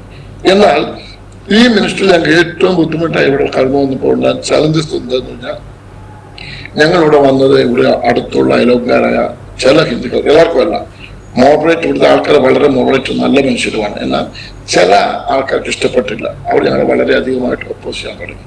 അത് ഏറ്റവും ഒപ്പോസ് ചെയ്ത വ്യക്തി നമ്മുടെ സ്ഥലത്തിന്റെ അഡ്ജസ്റ്റന്റ് ആയിട്ട് താമസിക്കുന്ന വീട്ടിലെ ഒരു ഇലക്ട്രിക്കൽ ഓഫീസിൽ വർക്ക് ചെയ്യുന്ന ഒരു എഞ്ചിനീയർ ആയിരുന്നു. അത് ചെറുപ്പക്കാരനായിരുന്നു, ഒരു 35 വയസ്സാണ്. വളരെ ഡിസ്റ്റർബൻസ് ആണ്. ഞങ്ങൾ വെള്ളിയാഴ്ചക്ക് പ്രാർത്ഥിക്കുമ്പോൾ അത് ഭയങ്കര മൈക്ക് സെറ്റ് പോലെ ശബ്ദത്തില് അവരുടേതാണെന്ന് ആവശ്യമില്ലാത്ത ലോകപരമായ പാട്ടുകളിട്ട് പ്രാർത്ഥിക്കാൻ പോലും പറ്റാത്തത് ഞങ്ങളെ ഡിസ്റ്റർബ് ചെയ്യാൻ തുടങ്ങി. ഭയങ്കരമായിട്ട് ഡിസ്റ്റർബ് ചെയ്തു. അങ്ങനെ അനേക ഡിസ്റ്റർബൻസ് ഞങ്ങൾക്ക് കടന്നു വന്നപ്പോൾ പല പ്രാവശ്യവും അതിനകത്ത് പോയി സംസാരിച്ചു. ദൈവത്തോട് ഞങ്ങളുടെ വീട് ഞങ്ങൾ ഉപദ്രവിക്കാൻ വന്നല്ല, ഞങ്ങളുടെ കുഞ്ഞുങ്ങളെ നോക്കാനും സർവീസിലും വന്നതെന്നൊക്കെ പറഞ്ഞിട്ടൊന്നും ഇദ്ദേഹത്തിന് മനസ്സിലാകുന്നില്ല. വീണ്ടും ഉപദ്രവിച്ചുകൊണ്ടിരുന്നു. അവസാനം ഒന്നുമില്ല, ഞങ്ങൾ ദിവസത്തിന് പ്രാർത്ഥിച്ചു. പിന്നെ അന്ന് ഇവിടുത്തെ ഗവൺമെന്റ് അന്ന് ഇന്നും വളരെ മോഡറേറ്റ് ആണ്. ആ ഗവൺമെന്റ് ഇടപെടുന്ന മനസ്സിലായതുകൊണ്ട് പോലീസ് സ്റ്റേഷനിൽ ഒരു കംപ്ലൈന്റ് കൊടുത്തു. കംപ്ലൈന്റ് കൊടുത്തപ്പോഴത്തേക്കും പോലീസ് അദ്ദേഹത്തെ വാൺ ചെയ്ത് പറഞ്ഞ് ആ സ്ഥലത്ത് നിങ്ങൾ കാലുകുത്താൻ പാടില്ല, അവര് ലീഗലി മേടിച്ചിരിക്കുന്ന സ്ഥലമാണ് എന്നൊക്കെ പറഞ്ഞ് പേടിപ്പിച്ചു. പിന്നെ സ്ഥലത്ത് കയറിയില്ല എങ്കിലും വീണ്ടും ഇദ്ദേഹത്തിന്റെ പരിപാടി എന്നും വൈകുന്നേരം ഞങ്ങളുടെ കുഞ്ഞുങ്ങൾ പ്രാർത്ഥിക്കാൻ തുടങ്ങുമ്പോൾ ഇദ്ദേഹം പാട്ട് വെക്കും. പിന്നെ മറ്റുള്ള പാട്ടുകളെല്ലാം വെച്ച് അങ്ങനെ ഡിസ്റ്റർബൻസാണ്. ഇങ്ങനെ മടുത്ത് ഒരിക്കലും അവസാനമായി ദിവസം പ്രാർത്ഥിച്ച് അദ്ദേഹത്തെ വിളിച്ച് ലാസ്റ്റ് ഞാൻ പറഞ്ഞൊരു വിഷയമുള്ളൂ. ഒരു വിഷയം പറഞ്ഞു. അതെന്താന്ന് ചോദിച്ചു കഴിഞ്ഞാൽ, നിങ്ങൾ ഞങ്ങളിങ്ങനെ ഉപദ്രവിക്കരുത്, ഡിസ്റ്റർബ് ചെയ്യുന്നു. അപ്പൊ നിങ്ങൾ ഡിസ്റ്റർബ് ചെയ്യാൻ പാടില്ല. ഞങ്ങൾക്കൊരു ഹൈക്കോർട്ടുണ്ട്, ഞാൻ ഹൈക്കോർട്ടിൽ ഏൽപ്പിച്ചു കഴിഞ്ഞാൽ പിന്നെ രക്ഷയില്ലെന്ന് പറഞ്ഞു. എന്ന് പറഞ്ഞാൽ ദേവസ്വനെ ഏൽപ്പിച്ചു. പറഞ്ഞാൽ വിശ്വസിക്കത്തില്ല. പിറ്റേ തിങ്കളാഴ്ച അദ്ദേഹം ഓഫീസിൽ ചെന്നു. ഓഫീസിന്റെ അവിടെ ചെന്നപ്പോൾ അദ്ദേഹത്തിന് വയറ്റ് വേദന പോലെ വന്നിട്ട് അദ്ദേഹത്തെ ഹോസ്പിറ്റലാക്കി. 2 കിഡ്നി ഫെയിലായി. 35 വയസ്സ് മാത്രം ഫെയിലായി. 1 മാസം കഴിഞ്ഞാൽ അദ്ദേഹം മരിച്ചുപോയി. ഇത് ഇവിടെയുള്ള ജനത്തെ എല്ലാം ഷോക്ക് ചെയ്തു. കാരണം ഈ ഇദ്ദേഹത്തും ഞങ്ങളുമായിട്ടുള്ള വിഷയം ഞങ്ങൾ പഞ്ചായത്ത് ലെവലിൽ അവിടെയുള്ള വലിയവരെല്ലാം വിളിച്ചു, അവിടുത്തെ പഞ്ചായത്ത് ലീഡേഴ്സ് എല്ലാം വിളിച്ച് സംസാരിച്ചു. അവരാരും പറഞ്ഞു ചെയ്താൽ കേൾക്കത്തില്ല. അപ്പൊ എല്ലാവരും അറിഞ്ഞൊരു വിഷയമാണ്. ഇദ്ദേഹത്തിന്റെ മരണം ഭയങ്കര ദൈവ ഫീൽ ജനങ്ങളെ കൊണ്ടുവന്നു. ഈ നിമിഷം വരെ, ഇന്നിപ്പോ 26 വർഷം കഴിഞ്ഞു, ഈ നിമിഷം വരെ ഒരു വ്യക്തി ഈ മിനിസ്ട്രിക്കെതിരായിട്ട് അതിൽ നിന്നിട്ടില്ല, പറഞ്ഞിട്ടില്ല, പ്രവർത്തിച്ചിട്ടില്ല. എന്ന് പറഞ്ഞാൽ അദ്ദേഹം പോകണം ഞാൻ ആഗ്രഹിച്ചില്ല. അവർക്ക് ദൈവത്തിന്റെ നീതി അതായിരുന്നു. അദ്ദേഹം അങ്ങനെ പ്രവർത്തിച്ചു. അത്ഭുതകരമായി ആ ഒപ്പോസിഷൻ ദൈവം ഞങ്ങളെ വിടുവിച്ചു. അത് കഴിഞ്ഞപ്പോഴത്തേക്കും മിനിസ്ട്രിയുടെ മാറാൻ തുടങ്ങി. കാരണം നമ്മൾ തുടങ്ങിയതിനാണ്. പിന്നെ കുഞ്ഞുങ്ങള് ഞങ്ങളെല്ലാം കൂടെ ക്യാമ്പസിലേക്ക് മാറി കഴിഞ്ഞു. അത് കഴിഞ്ഞപ്പോൾ പഠിപ്പിക്കുന്ന ഒരു വലിയൊരു വിഷയം. അന്ന് സ്കൂൾ എന്നൊക്കെ പറഞ്ഞാൽ അവിടെ പെൺപിള്ളേരൊന്നും സ്കൂളൊന്നും വിടത്തില്ല. പെൺപിള്ളേർ പഠിക്കുന്നത് വലിയ കാര്യമായിരുന്നു. സ്കൂളിൽ വിടുന്ന ഒരു കാലമൊന്നുമല്ല. എങ്കിലും ഞങ്ങൾ വളരെ അധികമായിട്ട് എല്ലാവരും എൻകറേജ് ചെയ്തു. കാരണം ഇവിടുത്തെ ഏറ്റവും വലിയ വിഷയം അതാണ്. ഞങ്ങളൊക്കെ വീടുകളൊക്കെ വിസിറ്റ് ചെയ്യുമ്പോൾ ഞങ്ങളോട് ആദ്യം ചോദിക്കുന്നവരാണ്, നിങ്ങൾക്ക് അമ്മക്കളില്ല എന്ന് ചോദിക്കുന്നത്. അമ്മക്കളില്ല വലിയ പ്രശ്നമാണ്. കാരണം ഇവിടുത്തെ രീതി അങ്ങനെയാണ്. കാരണം ഇവരുടെ വിശ്വാസപ്രകാരം ആൺപിള്ളേർ ഉണ്ടായിരിക്കണം, അല്ലെങ്കിൽ ആ കുടുംബത്തിന് അല്ല സ്ത്രീ ശാപിക്കപ്പെട്ടോ ഒരു വിശ്വാസമുണ്ട്. അത് ഇന്നും ഉണ്ട് വിശ്വാസം. അതുകൊണ്ട് ആൺമക്കളില്ലെങ്കിൽ അത് വലിയൊരു കുറവാണ്. പെൺമക്കളെ അവർ പഠിപ്പിക്കാനും സാധാരണക്കാരൊന്നും വിടത്തില്ലായിരുന്നു. ഇവ ഞങ്ങളുടെ സ്കൂളിൽ ഞങ്ങളത് പറഞ്ഞപ്പോഴത്തേക്കും ഞങ്ങളുടെ കുഞ്ഞുങ്ങളെ വിട്ടുകൊണ്ടിരുന്നത് ഇവിടെ ഒരു ഗവൺമെന്റ് സ്കൂൾ എന്ന് പറഞ്ഞാൽ വലിയൊരു ശാല, ഓലപ്പല അന്നത്തെ കാലത്ത്. അതിനകത്ത് കുറെ കുഞ്ഞുങ്ങൾ, ഒരു ടീച്ചർ വരും, ഒന്നാലായി ഒന്നില്ലാതായി. അപ്പൊ ഞാനൊരിക്കൽ ദേശീയോട് പറഞ്ഞു, നമ്മള് ഇങ്ങനെ ഒക്കത്തില്ല, നമുക്ക് സ്വന്തമായിട്ട് സ്കൂളിൽ ഇറങ്ങാന്ന് പറഞ്ഞാൽ ഞങ്ങൾ രണ്ടുകൂടെ ആഗ്രഹിച്ച ദിവസത്തിന് നമ്മുടെ ക്യാമ്പസിൽ തന്നെ മരത്തിന്റെ ഇടയിൽ എന്ന് പറഞ്ഞ ഒരു ചെറിയൊരു സ്കൂൾ പണി തുടങ്ങി. ഇന്ന് ആ സ്കൂൾ ദേവരാൾ വളരെ എസ്റ്റാബ്ലിഷ് സ്കൂളായി. 900 പേര് പഠിക്കുന്ന നല്ലൊരു സ്കൂളായി മാറി. അതും വളരെ ഇംഗ്ലീഷ് ടോട്ട് സ്കൂളാണ്, ക്രിസ്ത്യൻ സ്കൂളാണ്. ഓഫ്കോഴ്സ് നമുക്ക് അതിൻ്റെ ചില ബുദ്ധിമുട്ടുകളും ഓപ്പോസിഷൻ ഉണ്ട്, നമുക്കറിയാം. എങ്കിലും ഈ സ്കൂളിനെ ദൈവം വളരെ അനുഗ്രഹിച്ചു. സ്കൂൾ മുഖാന്തരം വലിയ അനുഗ്രഹങ്ങൾ വന്നു. കാരണം ഈ സ്കൂൾ മുഖാന്തരം നമുക്ക് അനേക വില്ലേജുകളിൽ നിന്ന് ആൾക്കാർ വരുന്നതുകൊണ്ട് ഈ വില്ലേജുകളിലൊക്കെ പോയി സുവിശേഷം പറയാൻ തക്കണം ദൈവം നമുക്ക് വഴിയൊരുക്കി. അങ്ങനെയാണ് നമ്മുടെ സുവിശേഷം എക്സ്പാർട്ടാകാൻ തുടങ്ങിയത്. ആദ്യം നമ്മൾ ഇവിടെ തുടങ്ങി വില്ലേജുകളുടെ 100 കണക്കിന് വില്ലേജുകളിൽ സുവിശേഷം പറയുവാനും 1000 കണക്കിന് ആൾക്കാർ ദൈവഭാഗത്തേക്ക് കൊണ്ടുവരാൻ ദൈവം സഹായിച്ചു. അതിന്റെ വിഷയം എന്ന് ചോദിച്ചു കഴിഞ്ഞാൽ സ്കൂളിനോട് ചേർന്ന് തന്നെ നമ്മൾ ഇത് തുടങ്ങി. എന്താ പറയുക, നമ്മൾ ബൈബിൾ സ്കൂൾ തുടങ്ങി, തെലുങ്ക് മീഡിയം, പിന്നെ അത് English medium. Telugu medium Bible school Christian university seminary എന്നുള്ളത്. അന്ന് നമ്മളല്ലാതെ സാധാരണ ഒരു ബൈബിൾ സ്കൂൾ പോലെ തുടങ്ങി. നമ്മൾ ഏതാണ്ട് 500 പേരോളം യവനക്കാരെ പെട്ടിപ്പിച്ച് ദേവാലയത്തിലാക്കിയിട്ടുണ്ട്. ഇന്ത്യയുടെ പല ഭാഗത്തായിട്ട് ഇന്ന് അവരെല്ലാം സുവിശേഷ വേല ചെയ്യുന്നുണ്ട്. അതൊരു വലിയൊരു അനുഗ്രഹമാണ് മിഷന്റെ. അപ്പം ഇതെല്ലാം തുടങ്ങിയത് ഒന്നുമില്ല എന്നൊരു വിശ്വാസത്തിൽ തുടങ്ങിയതാണ്. ക്രമേണ വൺ ബൈ വൺ ദൈവം ഒന്ന് ഇൻക്രീസ് ചെയ്തു. എന്നാൽ അതിന്റെ ഇടയ്ക്കും അനേക ചലഞ്ചസുകൾ വന്നു, അനേക പ്രശ്നങ്ങൾ വന്നു. ഒരിക്കലും ഞാൻ ഓർക്കുന്നുണ്ട്, നമ്മുടെ ഇവിടുത്തെ വില്ലേജുകളുടെ അനുഭവം തന്നെ ഭയങ്കര കഷ്ടമാണ്. കാരണം അന്നത്തെ കാലത്ത് ഇവരൊന്നും സ്പൂൺ ഉപയോഗിക്കുകയോ ആഹാരം ഉണ്ടാക്കുമ്പോൾ ആഹാരം വിളമ്പി തരുന്നത് ഈ കൈകൊണ്ടാണ് ചോറൊക്കെ വിളമ്പി വരുന്നത്. അപ്പോൾ നമ്മുടെ വില്ലേജ് മിനിസ്റ്റർ എന്ന് പറഞ്ഞാൽ ഇവിടെ നമ്മളെ വിളിച്ചിരിക്കുന്ന വില്ലേജ് മിനിസ്റ്ററിയാണ്. ഞങ്ങൾ പോകുന്ന റൂറൽ വില്ലേജ് എന്നൊക്കെ പറഞ്ഞാൽ ഇന്നും അങ്ങനത്തെ വില്ലേജ് ഇവിടെ ഉണ്ട്. നമ്മുടെ കേരളമായിട്ട് തട്ടിച്ചു നോക്കി ഒരു 70-80 വർഷം മുമ്പുള്ള കേരളം ഞാൻ പറയാം. എങ്കിലും കേരളത്തെ ഇതിനേക്കാളും വൃത്തിയാണ്, ഒരു സംശയമില്ല. അന്നത്തെ കാലത്ത് ഒരു 70-80 വർഷം, ഇവ 100 വർഷം പോലുള്ള വില്ലേജിൽ നിന്നും ഉണ്ട്. അത്ര ഇന്നും ഒന്നുമില്ലാതെ വെറും മഡ് ഹൗസിൽ താമസിക്കുന്ന വില്ലേജുകൾ ഒത്തിരി ഇന്നും ഉണ്ട് ഇവിടെ. നമ്മളിങ്ങനെയുള്ള വില്ലേജിലൊക്കെ കറക്റ്റാണ് ഞങ്ങൾ വിളിച്ചത്. നമ്മുടെ മിനിസ്ട്രിയുടെ മെയിൻ ഏരിയ എന്ന് പറഞ്ഞ സിറ്റികളല്ല, നമ്മൾക്കുള്ളത് fisherman community, tribal community, neglected community, അങ്ങനെയുള്ള ആൾക്കാരുകളാണ് നമ്മൾ മിനിസ്റ്റർ ചെയ്യുന്നത്. അപ്പോൾ ആ മിനിസ്ട്രിയുടെ വിഷയത്തിൽ നമ്മൾ നോക്കുകയാണ്, ദൈവം വളരെ കഷ്ടങ്ങളാണ് നമ്മൾ അവിടെയുടെ മിനിസ്ട്രി ആദ്യകാലം പോകുമ്പോൾ. ചില ട്രൈബൽ ഏരിയയിലൊക്കെ ചെന്ന് കഴിഞ്ഞാൽ, പ്രത്യേകിച്ച് വില്ലേജുകൾ ചെന്ന് കഴിയുമ്പോൾ ഹൈജീനാണ് ഏറ്റവും വലിയ പ്രശ്നം. ഒരിക്കൽ ഞാനും ലിസ്റ്റും കൂടെ ഇങ്ങനെ ഒരു ചെറിയൊരു ചർച്ചിന്റെ ഓപ്പണിങ്ങിന് വേണ്ടി ഇങ്ങനെ പോയി ചെറിയൊരു കഥ പറയാണ്. അത് ഞങ്ങളൊരു പോയി ഇരിക്കുകയാണ്. അപ്പം പാസ്റ്റർ വന്നു. നമ്മള് മെയിൻ പാസ്റ്ററാണ്, നമ്മളെ വളരെ റെസ്പെക്ട് ചെയ്യാറ്. നമുക്ക് ചേർന്ന് തരും, ലിസ്റ്റിക്കും ചേർന്ന് വന്നു. അവിടെ എല്ലാം കണ്ടുകൊണ്ട് നമ്മുടെ മേലെ എപ്പോഴും അറിയാമല്ലോ വില്ലേജ് ചെല്ലുമ്പോൾ നമ്മളെന്ന് പറഞ്ഞാൽ വലിയ ഇതാണ് അവിടെ വില്ലേജ് ചെല്ലുമ്പോൾ. അവര് ഇങ്ങനെയുള്ള സ്ഥലത്ത് മീറ്റിങ്ങുകൾ അവർ സ്പെഷ്യലായിട്ട് മീൽ ഉണ്ടാക്കും. അന്ന് ആണ് അവരുടെ ഏറ്റവും വലിയൊരു സെലിബ്രേഷൻ. അപ്പൊ ഞങ്ങൾ ചർച്ച് ഓപ്പണിങ്ങിന് പോയി. ഇതിന് ചുറ്റും കുറെ കണ്ടൊക്കെ മറിച്ചിട്ടുണ്ട്. ചെറിയൊരു ഹാളാണ്, അവിടെ ഞങ്ങൾ ഇരിക്കുകയാണ്. അവിടെ നിന്ന് 6 മണി കഴിഞ്ഞിട്ട് ആഹാരം വിളമ്പാൻ സമയമാകുന്നു. അപ്പൊ അതിനു മുമ്പ് ഈ ഓല ഞങ്ങൾ ഇരിക്കുന്നിടത്ത് നിന്ന് അപ്പുറത്തേക്ക് നോക്കുമ്പോഴത്തേക്കും ഇവർ ഈ ചോറുമെല്ലാം കുക്ക് ചെയ്തിട്ട് അവിടെ ഇടുന്നത് നമ്മുടെ പഴയ ലുങ്കി ഉണ്ടല്ലോ, പഴയ തുണി, വളരെ വൃത്തികെട്ട് കറുത്തിരിക്കുന്നു. ഇങ്ങനെ തുണി അങ്ങ് നിലത്തോട്ടങ്ങ് വിരിക്കും.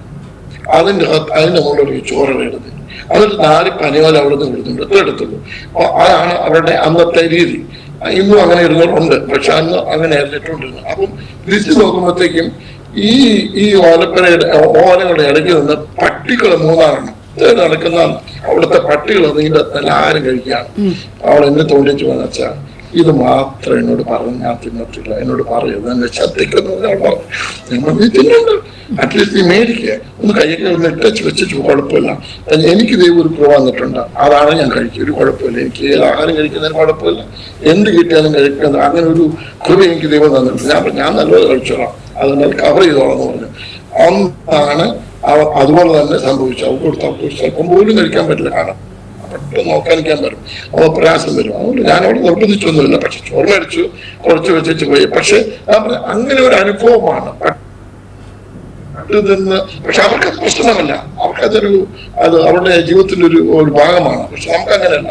നമ്മളിങ്ങനെ പുറത്തും പോയി, അതുപോലെ കേരളത്തിൽ നിന്ന് വന്ന് നമുക്ക് ഹൈജീൻ വളരെ ഇമ്പോർട്ടൻ്റ് ആണ്. ഇതൊന്നും അതിനേക്കാൾ വലിയൊരു അനുഭവിക്കുകയൊക്കെ ഉണ്ടായി. ഒരിക്കലും ഞാൻ കുറെ പാസ്റ്റർമാരുമായിട്ട് ഇങ്ങനെ ഒരു മീറ്റിംഗ് പോയി. അന്ന് ഇവിടേക്ക് ആൾക്കാർ മരിച്ചു കഴിഞ്ഞാൽ അവർക്ക് ഒരു 10-30 ദിവസം 30-4 അങ്ങനൊന്നും ഒരു മെമ്മോറിയൽ സർവീസ് ഉണ്ട് നമ്മുടെ മെമ്മോറിയൽ സർവീസ് വേറൊന്നിനുമല്ല.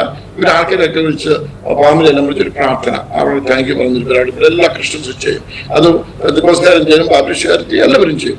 അപ്പോൾ നമ്മളെല്ലാം നെഗ്ലക്ട് ചെയ്യാനൊക്കെ ചിലതൊക്കെ നമ്മൾ പാലിപ്പോൾ നമുക്ക് വിശ്വാസം ഉണ്ടെങ്കിലില്ല, ചില കാര്യങ്ങൾ നമ്മൾ കൾച്ചറിൽ നമ്മൾ ഇൻവോൾവ് ചെയ്താൽ പറ്റത്തുള്ളൂ. അപ്പോൾ ഞാൻ അവിടെ പ്രസംഗിക്കാൻ വിളിച്ചു. അപ്പോൾ എൻ്റെ കൂടെ ഞാൻ എപ്പോഴും പോയി 4-5 പാസ്റ്റർമാരെ കൊണ്ടുപോകും, കാരണം അവരൊന്ന് പ്രാക്ടീസ് ചെയ്യാൻ പഠിപ്പിക്കാൻ വേണ്ടി. അപ്പോൾ എൻ്റെ കൂടെ 6-7 പാസ്റ്റർമാരുണ്ട്, ഞാനും ഉണ്ട്.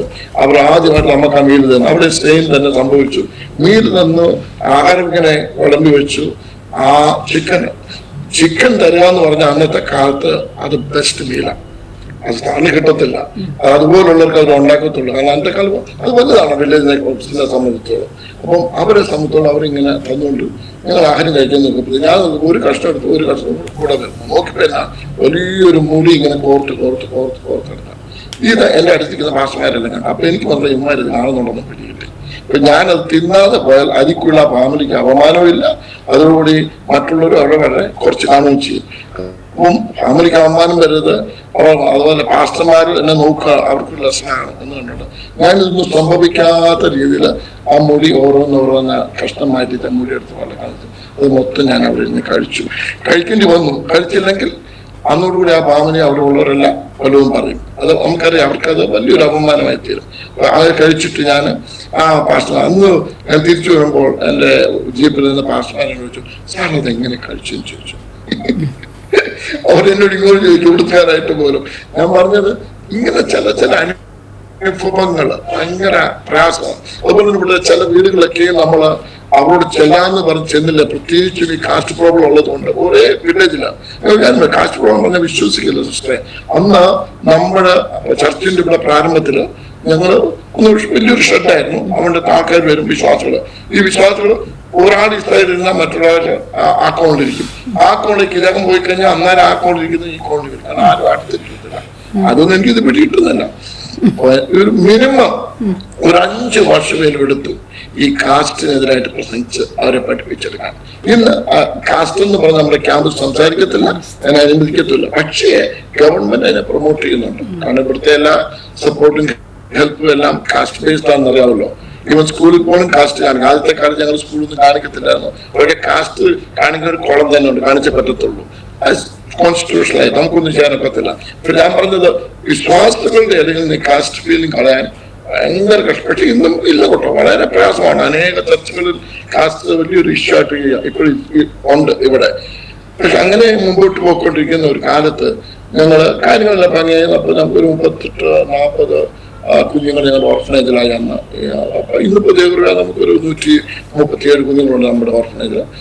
മറ്റുള്ള കാര്യങ്ങളെല്ലാം ഭംഗിയായിട്ട് നടത്തും. പക്ഷെ അന്ന് ഞങ്ങളൊരു 38 പേരുള്ള ഒരു ദിവസം, പെട്ടെന്നൊരു ദിവസം ഞങ്ങളിൽ ഒരു പൈസ കിട്ടും, ആഹാരമില്ല. കാരണം ഇവിടെ 3 നേരം അരി അവർ കഴിക്കുന്നു. അവർ ചോറ് മതി, വെറുതെ കൊടുക്കണ്ട. അവർക്ക് അത് കൊടുത്ത ഹാപ്പി അവർക്ക്. നമ്മൾ പറയുന്ന പ്രത്യേക ടിഫിൻ എന്ന് പറയുന്ന നിർബന്ധമൊന്നുമില്ല അവർക്ക്. അപ്പം അന്ന് നമുക്ക് അരി എന്ന് പറഞ്ഞാൽ മേടിക്കാനുള്ള പൈസ ഒന്നുമില്ല, ഞങ്ങൾക്ക് ഒരു ഇൻകം ഒന്നുമില്ലായിരുന്നു. പെട്ടെന്ന് ഞങ്ങൾ ഒരു പൈസ അല്ല, ആഹാരം അടുത്ത ദിവസം ഇങ്ങനെ കൊടുക്കണമെന്ന് ഞാൻ ആഗ്രഹിച്ച് പ്രയാസപ്പെട്ടിരിക്കുകയാണ്. ഞാൻ കർത്താവിനോട് ഒരു കാര്യം, കർത്താവെ ഞങ്ങൾ പട്ടിണി കിടക്കാൻ, കുഞ്ഞുങ്ങൾ പട്ടിണി കിടക്കാൻ ഞാൻ ആഗ്രഹിക്കുന്നു. കാരണം പട്ടിണിയായിട്ട് കുഞ്ഞുങ്ങൾ നമ്മൾ ഇങ്ങോട്ട് എടുത്തുകൊണ്ട് വന്നത്, വീണ്ടും അവർ പട്ടിണി കിടക്കുക എന്ന് പറഞ്ഞാൽ പ്രയാസകരമായ ഒരു കാര്യമാണ്. അപ്പം അതങ്ങനെ പ്രാർത്ഥിച്ചു. ദൈവകൃപയാല് അന്ന് രാത്രിയുടെ സായങ്കാലം ഞാൻ കുഞ്ഞുങ്ങളോട് പറഞ്ഞു, ഒരു 6-6:30 ഞാൻ അവരോട് പറഞ്ഞു, അടുത്ത നാളത്തേക്ക് നമുക്ക് ആഹാരത്തിനൊന്നുമില്ല, നിങ്ങൾ പ്രാർത്ഥിക്കണം. പറഞ്ഞാൽ വിശ്വസിക്കില്ല, കുഞ്ഞുങ്ങൾ മൊട്ടമടക്കിന്ന് പ്രാർത്ഥിക്കുന്നുണ്ട്. കരഞ്ഞ് അവർ ആഗ്രഹിക്കുന്ന ആഹാരത്തിന് വേണ്ടി പ്രാർത്ഥിക്കുന്നത്. അവർ പ്രാർത്ഥിച്ചു. ഒരു അത്ഭുതവും ഒരു നമ്മൾ പറഞ്ഞ ലൈറ്റ്നിങ്ങും തണ്ടറൊന്നും ഉണ്ടായില്ല. എങ്കിലും ദൈവകൃപയാല് അന്ന് സായന്ത്രം ഈ പ്രാർത്ഥന കഴിഞ്ഞ് അടുത്തുള്ള ടൗൺ 6 കിലോമീറ്ററുള്ള ഇവിടുന്ന് അവിടെ ഞാൻ ചെന്നു. അവിടെ ഒരു ഡോക്ടറുണ്ട്, അന്ന് അദ്ദേഹം ഇന്നും ഉണ്ട്. അദ്ദേഹത്തിന്റെ പേര് സത്യനാരായണൻ എന്ന് പറയും. അദ്ദേഹം ഒരു ഹിന്ദുവാണ്, നല്ലൊരു മനുഷ്യനാണ്, എൻ്റെ ഒരു സ്നേഹിതനാണ്. അദ്ദേഹത്തിന് ചില ഫാമിലി പ്രോബ്ലമൊക്കെ ഉള്ളതുകൊണ്ട് പലപ്പോഴും എന്നെ വിളിച്ച് പ്രാർത്ഥിപ്പിക്കും. അന്നും അദ്ദേഹം എന്നെ വിളിച്ചാലും അങ്ങനെ പ്രാർത്ഥിക്കാൻ ചെന്ന പ്രാർത്ഥനയെല്ലാം കഴിഞ്ഞാൽ പുറത്തു കഴിഞ്ഞപ്പോൾ അദ്ദേഹം എന്നെ തിരിച്ചു വിളിച്ചു.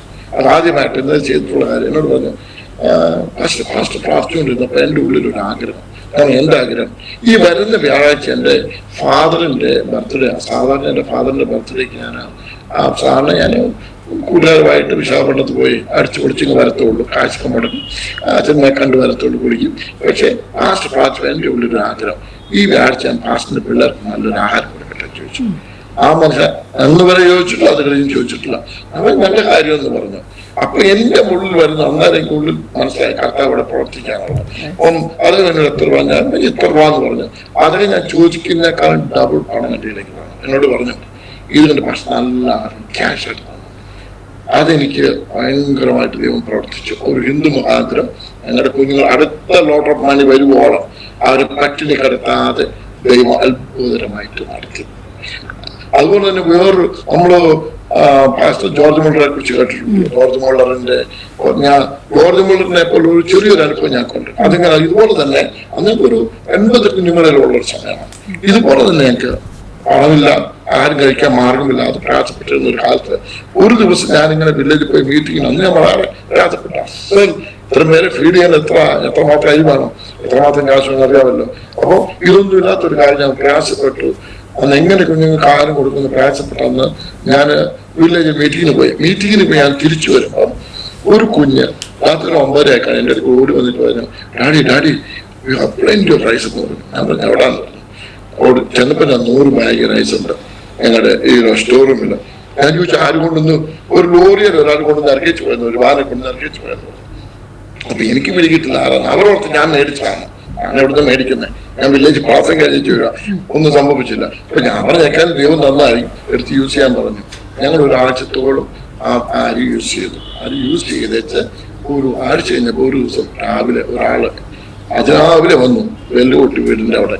വെല്ലുകൊട്ടി ചെന്നോട് പറഞ്ഞു, സാറേ എനിക്ക് സംസാരിക്കും. ഞാൻ പറഞ്ഞു എന്തോ പറ്റിയെന്ന് പറഞ്ഞു. അതേ കഴിഞ്ഞ ആഴ്ച എന്റെ ഡ്രൈവർ അദ്ദേഹത്തിന് തെറ്റുപറ്റി. എന്താ തെറ്റുപറ്റിയത്? ഇവിടുന്ന് ഒരു 15 കിലോമീറ്റർ അപ്പുറം ഒരു ഹോസ്റ്റലുണ്ട്. ആ ഹോസ്റ്റലിലേക്ക് തന്നെ 100 ബാഗ് അരി കൊടുത്തതാണ്. പക്ഷെ അദ്ദേഹം ബൈ മിസ്റ്റേക്ക് അത് ഇവിടെ ഇട്ടു വന്നു. അപ്പം ഞാൻ പറഞ്ഞു സോറി, എനിക്കറിയത്തില്ല ആരെ കൊടുത്തു, ഞങ്ങൾക്ക് ആവശ്യമായത്. ഞങ്ങളൊരു 6-8 ബാഗ് ഉപയോഗിച്ചു, ബാക്കിയുണ്ട് തരാം. അതിന് ബാക്കി ഞങ്ങൾ ഉപയോഗിച്ചതിന്റെ പൈസ പിന്നെ തരാം. ഉപയോഗിച്ചതിന്റെ പൈസ ഒന്നും വേണ്ട, അത് അനാഥ പിള്ളേർക്കല്ല, ഒന്നും വേണ്ട, ബാക്കിയുള്ള പൈസ തന്നു. അങ്ങനെയുള്ള ബാക്കിയുള്ള പൈസ നാത്തേക്കും ദൈവം നമുക്കുള്ള പൈസ ദൈവം തന്നു, നമുക്ക് മുമ്പോട്ട് പോകാൻ സാധിക്കും. ഞാൻ പറഞ്ഞ ഇങ്ങനെ അത്ഭുതമായിട്ട് അതേ ഓരോ കാര്യങ്ങൾ നടത്തുക. ഓരോ കാര്യങ്ങളും നമ്മൾ പറഞ്ഞല്ലോ, ഞങ്ങളുടെ വീടിന്റെ പൈസ കൊടുത്ത് നമ്മള് കൃഷിന് വേണ്ടി സ്ഥലം മേടിച്ചെന്ന്. അത് കഴിഞ്ഞ് ഓരോ പ്രാവശ്യവും ഞങ്ങൾ താമസിക്കുന്ന വീടുകൾ മാറണമായിരുന്നു.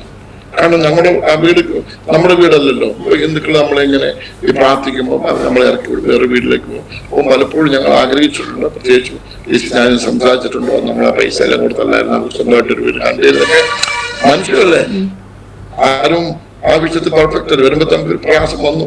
അങ്ങനെ ഇരിക്കുമ്പം 2004 ദൈവം വലിയ അത്ഭുതം ചെയ്തു. അന്ന് ഞങ്ങള് UK ഉണ്ടായപ്പോ ഞങ്ങൾക്ക് അവിടെ ഉണ്ടായിരുന്ന മദർ ചർച്ച് ഞങ്ങളെ അവിടെ ഒരു മീറ്റിങ്ങിന് വിളിച്ചു. അങ്ങനെ ഞങ്ങൾ കുടുംബമായിട്ട് അവിടെ ചെന്നു. ഞങ്ങൾ അവിടെ ചെല്ലുമ്പോൾ അന്ന് അവിടുത്തെ പാസ്റ്റ് ഞങ്ങൾക്ക് ഒരു 7000 പൗണ്ടിന്റെ ഒരു ചെക്ക് തന്നിട്ട് ലിസ്റ്റേയും കൂടി എണിപ്പിച്ച് തന്നിട്ട് പറഞ്ഞു, ഇത് മിനിസ്ട്രി കോളതല്ല, നിങ്ങൾക്ക് പേഴ്സണലായിട്ട് നിങ്ങൾക്ക് ഒരു വീട് വെക്കാവുന്നതാണ്. അത് 7000 പൗണ്ടൊന്നും ഒന്നുമില്ല. അന്ന് 3.5 ലക്ഷം രൂപ കണ്ടുള്ളൂ. അപ്പം വളരെ സന്തോഷമായി, വളരെ സന്തോഷത്തോടു കൂടി ഇവിടെ വന്നു. അപ്പൊ ഞാൻ അറ്റ്ലീസ്റ്റ് ഒരു സിംഗിൾ ബെഡ്റൂം അല്ല 2 ബെഡ്റൂം വീടിനും പണിയാനൊക്കെ വെച്ച് എന്റെ പ്ലാനൊക്കെ ഇട്ട് പണിയാൻ തുടങ്ങുന്നു.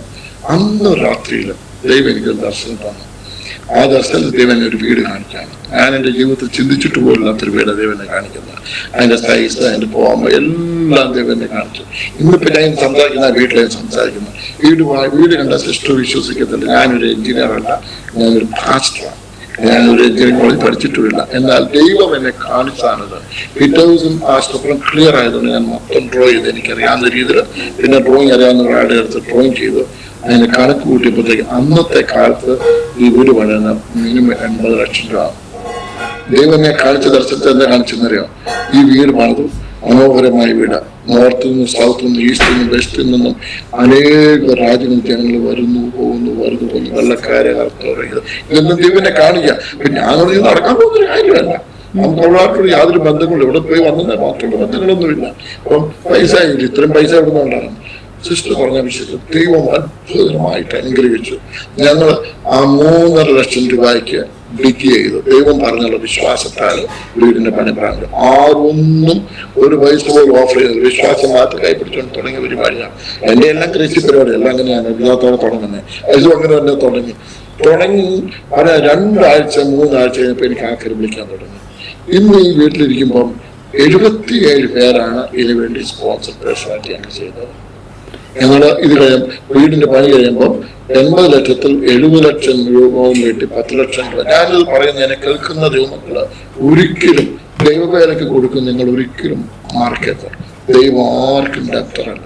നമ്മള് 10 കൊടുത്താൽ അതിനെ 100 അല്ല 1000 പ്രാവശ്യം തിരികെ തരാൻ കഴിവുള്ളവരായ ഒരു ദൈവമാണ് നമുക്കുള്ളത്. ഞങ്ങളന്ന് 5 ലക്ഷം രൂപ അന്നുണ്ടല്ല 5 ലക്ഷം രൂപ ദൈവവേലയ്ക്ക് കൊടുത്തിട്ട് ഞങ്ങൾ ഈ വീടുണ്ടാക്കി ഡെഡിക്കേഷൻ കഴിഞ്ഞ് ഞങ്ങൾ 2 പേരിന് കാറ്റിൽ ഞങ്ങൾ കൊടുത്തതിനേക്കാളും 14 പ്രാവശ്യം ഇരട്ടിയാണ് ദൈവം ഞങ്ങൾക്ക് പൈസ മൊത്തം തിരിച്ചാകുന്നത്. അപ്പം ദൈവം പലിശയ്ക്ക് കൊടുക്കുന്നതിന് അതുകൊണ്ടാണ് ഞാൻ എപ്പോഴും പറയും ദൈവത്തിന്റെ ബാങ്ക് എന്ന് പറഞ്ഞാൽ ബാങ്ക് മൾട്ടിപ്ലിക്കേഷൻ ആണ്. Please invest in the best place to invest. അങ്ങനെ ഞങ്ങൾ ചെയ്ത് ദൈവം ഞങ്ങളെ അനുഗ്രഹിച്ചു. ആദ്യം വന്ന് കാണിച്ചതുപോലെ തന്നെ ഈ നിമിഷം വരെയും ഇവിടെയുള്ള ലിസ്റ്റ് കണ്ടറിയാം. ജനങ്ങൾ ഈ പറഞ്ഞ രാജ്യങ്ങളെല്ലാം വന്നു താമസിച്ചു, ഇന്നും വരുന്നു, താമസിക്കുന്നു, പോകുന്നു. ദൈവം ഇത് ഒരു വിഭവമാക്കി മാറ്റി അനുഗ്രഹിക്കപ്പെട്ട ഒരു സ്ഥലമാക്കി മാറ്റി. ഇത് ദൈവം തന്നതാണ്, ഞങ്ങളുമായിട്ടൊന്നുമില്ല, ആരെയും കഴിവല്ല. ദൈവം അത്ഭുതകരമായിട്ട് നമ്മൾ പറയത്തില്ല കൃപയാൽ, ഇതെല്ലാം കൃപയാൽ മാത്രം നടന്നൊരു കാര്യമാണ്. അങ്ങനെയാണ് ഇത്രത്തോളം ദൈവം ഞങ്ങൾ അത്ഭുതമായിട്ട് നടത്തി. ഇന്ന് മിനിസ്ട്രി വെൽ എസ്റ്റാബ്ലിഷ്ഡ് ആണ്. അനേക പാസ്റ്റർമാരുണ്ട്, ബൈബിൾ സ്കൂളുണ്ട്, ഓർഫനേജ് ഉണ്ട്. ഓർഫനേജിൽ നിന്ന് നടക്കുന്നവരെ കുഞ്ഞുങ്ങളൊക്കെ ഞങ്ങൾ ഇവിടെ പെൺപിള്ളേരും ആൺപിള്ളേരും ഒരുപോലെ എടുക്കുന്നുണ്ട്. ആരുമില്ലാത്തവരെ എടുത്ത് വളർത്തി അവരെ നമ്മൾ 10 വരെ പഠിപ്പിച്ചു വിടുകയല്ല, അവരെ എത്രമാത്രം പഠിപ്പിക്കാൻ പറ്റും അത്രമാത്രം പഠിപ്പിക്കും. അനേകം എഞ്ചിനീയേഴ്സ് ഉണ്ട്, നഴ്സസ് ഉണ്ട്, ടീച്ചേഴ്സ് ഉണ്ട്. അങ്ങനെ അവരെ പഠിപ്പിച്ച് അവർക്കൊരു സ്ഥാനം കണ്ടെത്തോളം. ചില കുഞ്ഞുങ്ങളൊക്കെ നമ്മൾ തന്നെ വിവാഹം കഴിപ്പിച്ചു വിടണം, കാരണം അവർക്ക് സപ്പോർട്ട് ചെയ്യാൻ ആളില്ല, ബന്ധുക്കളും മിത്രനും ആരും കാണത്തില്ല. അങ്ങനെയുള്ള കുഞ്ഞുങ്ങളുമുണ്ട്. അവരൊക്കെ നമ്മൾ തന്നെയും വിവാഹം കഴിപ്പിച്ചു വിടുന്നു. അങ്ങനെ ഒരു കുഞ്ഞിന്റെ ടെസ്റ്റ് എന്ന് പറഞ്ഞാൽ ഞാൻ ആഗ്രഹിക്കുകയാണ്, അതോട് ഞാൻ നിർത്താൻ, കാരണം സമയത്തിൽ പോകുന്നു. അത് ആ കുഞ്ഞിനെ ഞങ്ങൾക്ക് തന്നത് ഒരു 3 വയസ്സ് 4 വയസ്സ് ആണുമായിരിക്കും. അദ്ദേഹത്തെ ഞങ്ങൾ 2 പോലീസുകാരെ അവിടെ കൊണ്ടുവരുന്നത്. അന്ന് ഞാൻ UK ഉള്ളപ്പോഴാണ് ഞാനിവിടെ. അതിന് മുമ്പേ അറിഞ്ഞ വിഷയം, ഒരു 2 പോലീസുകാർ ഈ കുഞ്ഞുങ്ങളായിട്ട് വീട്ടിൽ വന്നു. അപ്പം ഈ കുഞ്ഞെന്ന് പറഞ്ഞാലും അവർക്കൊരു കഥയുണ്ട്. അവർ തീരെ കുഞ്ഞായിരുന്നപ്പോൾ തന്നെ അവളെ അമ്മ മരിച്ചില്ല, അമ്മ സൂയിസൈഡ് ചെയ്തു. കാരണം അവള് ഇല്ലി എന്ന് പറഞ്ഞാൽ ഔട്ട് ഓഫ് വെട്ടിലൊക്കെ ജനിച്ചൊരു കുഞ്ഞാണ്. അവിടെ അമ്മയ്ക്ക് അതിന്റെ 16 വയസ്സുണ്ടായിരുന്നുള്ളൂ. അപ്പോൾ ഇവിടുത്തെ വില്ലേജിലൊക്കെ അങ്ങനെയുള്ള ജനനം ഉണ്ടായി കഴിഞ്ഞാൽ അവിടെ ജീവിക്കാൻ വലിയ കഷ്ടമാണ്. അപ്പൊ ഇവ ജോലി കൊടുക്കത്തില്ല, അവളെ എല്ലാവരും അബ്യൂസ് ചെയ്തു. മടുത്തിട്ട് ഈ തള്ള പോയി മണ്ണെണ്ണ ഒഴിച്ച് കത്തിച്ചാണ്ട് തകർത്ത് പോയി. അപ്പനാരാന്ന് ആർക്കും അറിയത്തില്ല. അപ്പൊ ഈ 2 വയസ്സുള്ള കുഞ്ഞിനെ നോക്കാൻ ആരുമില്ല. അവിടെ ആരോ വില്ലേജ് ആരാണ്ടോ ഒരാളുടെ കുടുംബം അതിനെടുത്ത് കുറെ കാലം നോക്കി. പിന്നെ കഴിഞ്ഞാൽ അവളെ അബ്യൂസ് ചെയ്യാൻ തുടങ്ങി. അബ്യൂസ് ചെയ്താൽ കണ്ടവൻ അബ്യൂസ് ചെയ്ത സിസ്റ്റർ. ഇന്നും അവിടെ കയ്യിൽ എന്റെ സ്കാറുണ്ട്. ഇന്ന് അവർക്ക് 10-24-25 വയസ്സായി. ഇന്ന് സ്കാറുണ്ട്. അവര് തീക്കകത്ത് ഇരുമ്പ് വെച്ചിട്ട് ആ കുഞ്ഞിന്റെ ബോഡി മൊത്തം പൊള്ളിക്കായിരുന്നു. അവർ 2 കയ്യിലും തീ ഇട്ടിട്ട് ആ കുഞ്ഞ് ഞങ്ങൾക്ക് ഇമാജിൻ ചെയ്യാം. നമ്മൾ കണ്ടില്ല, എങ്ങനെ ഇമാജിൻ ചെയ്യാം. ഇന്ന് ആ കുഞ്ഞിന്റെ കൈ വിരലുകളൊക്കെ ഇങ്ങനെ ടൈറ്റായിട്ടായിരിക്കും. നമുക്കിങ്ങനെ നമുക്ക് ഉരുട്ടി കഴിക്കാം. നമുക്ക് അതൊന്നും പറ്റത്തില്ല. ഇങ്ങനെ ടൈറ്റായിട്ടായിരിക്കുന്നത്. കാരണം ഇവിടെ വന്നിട്ട് പടുത്തിട്ട് അതങ്ങ് ഉണങ്ങിക്കാണ്, എന്താന്ന് എനിക്കത്തില്ല, വന്നിട്ട് സ്റ്റക്കായിട്ടിരിക്കുക.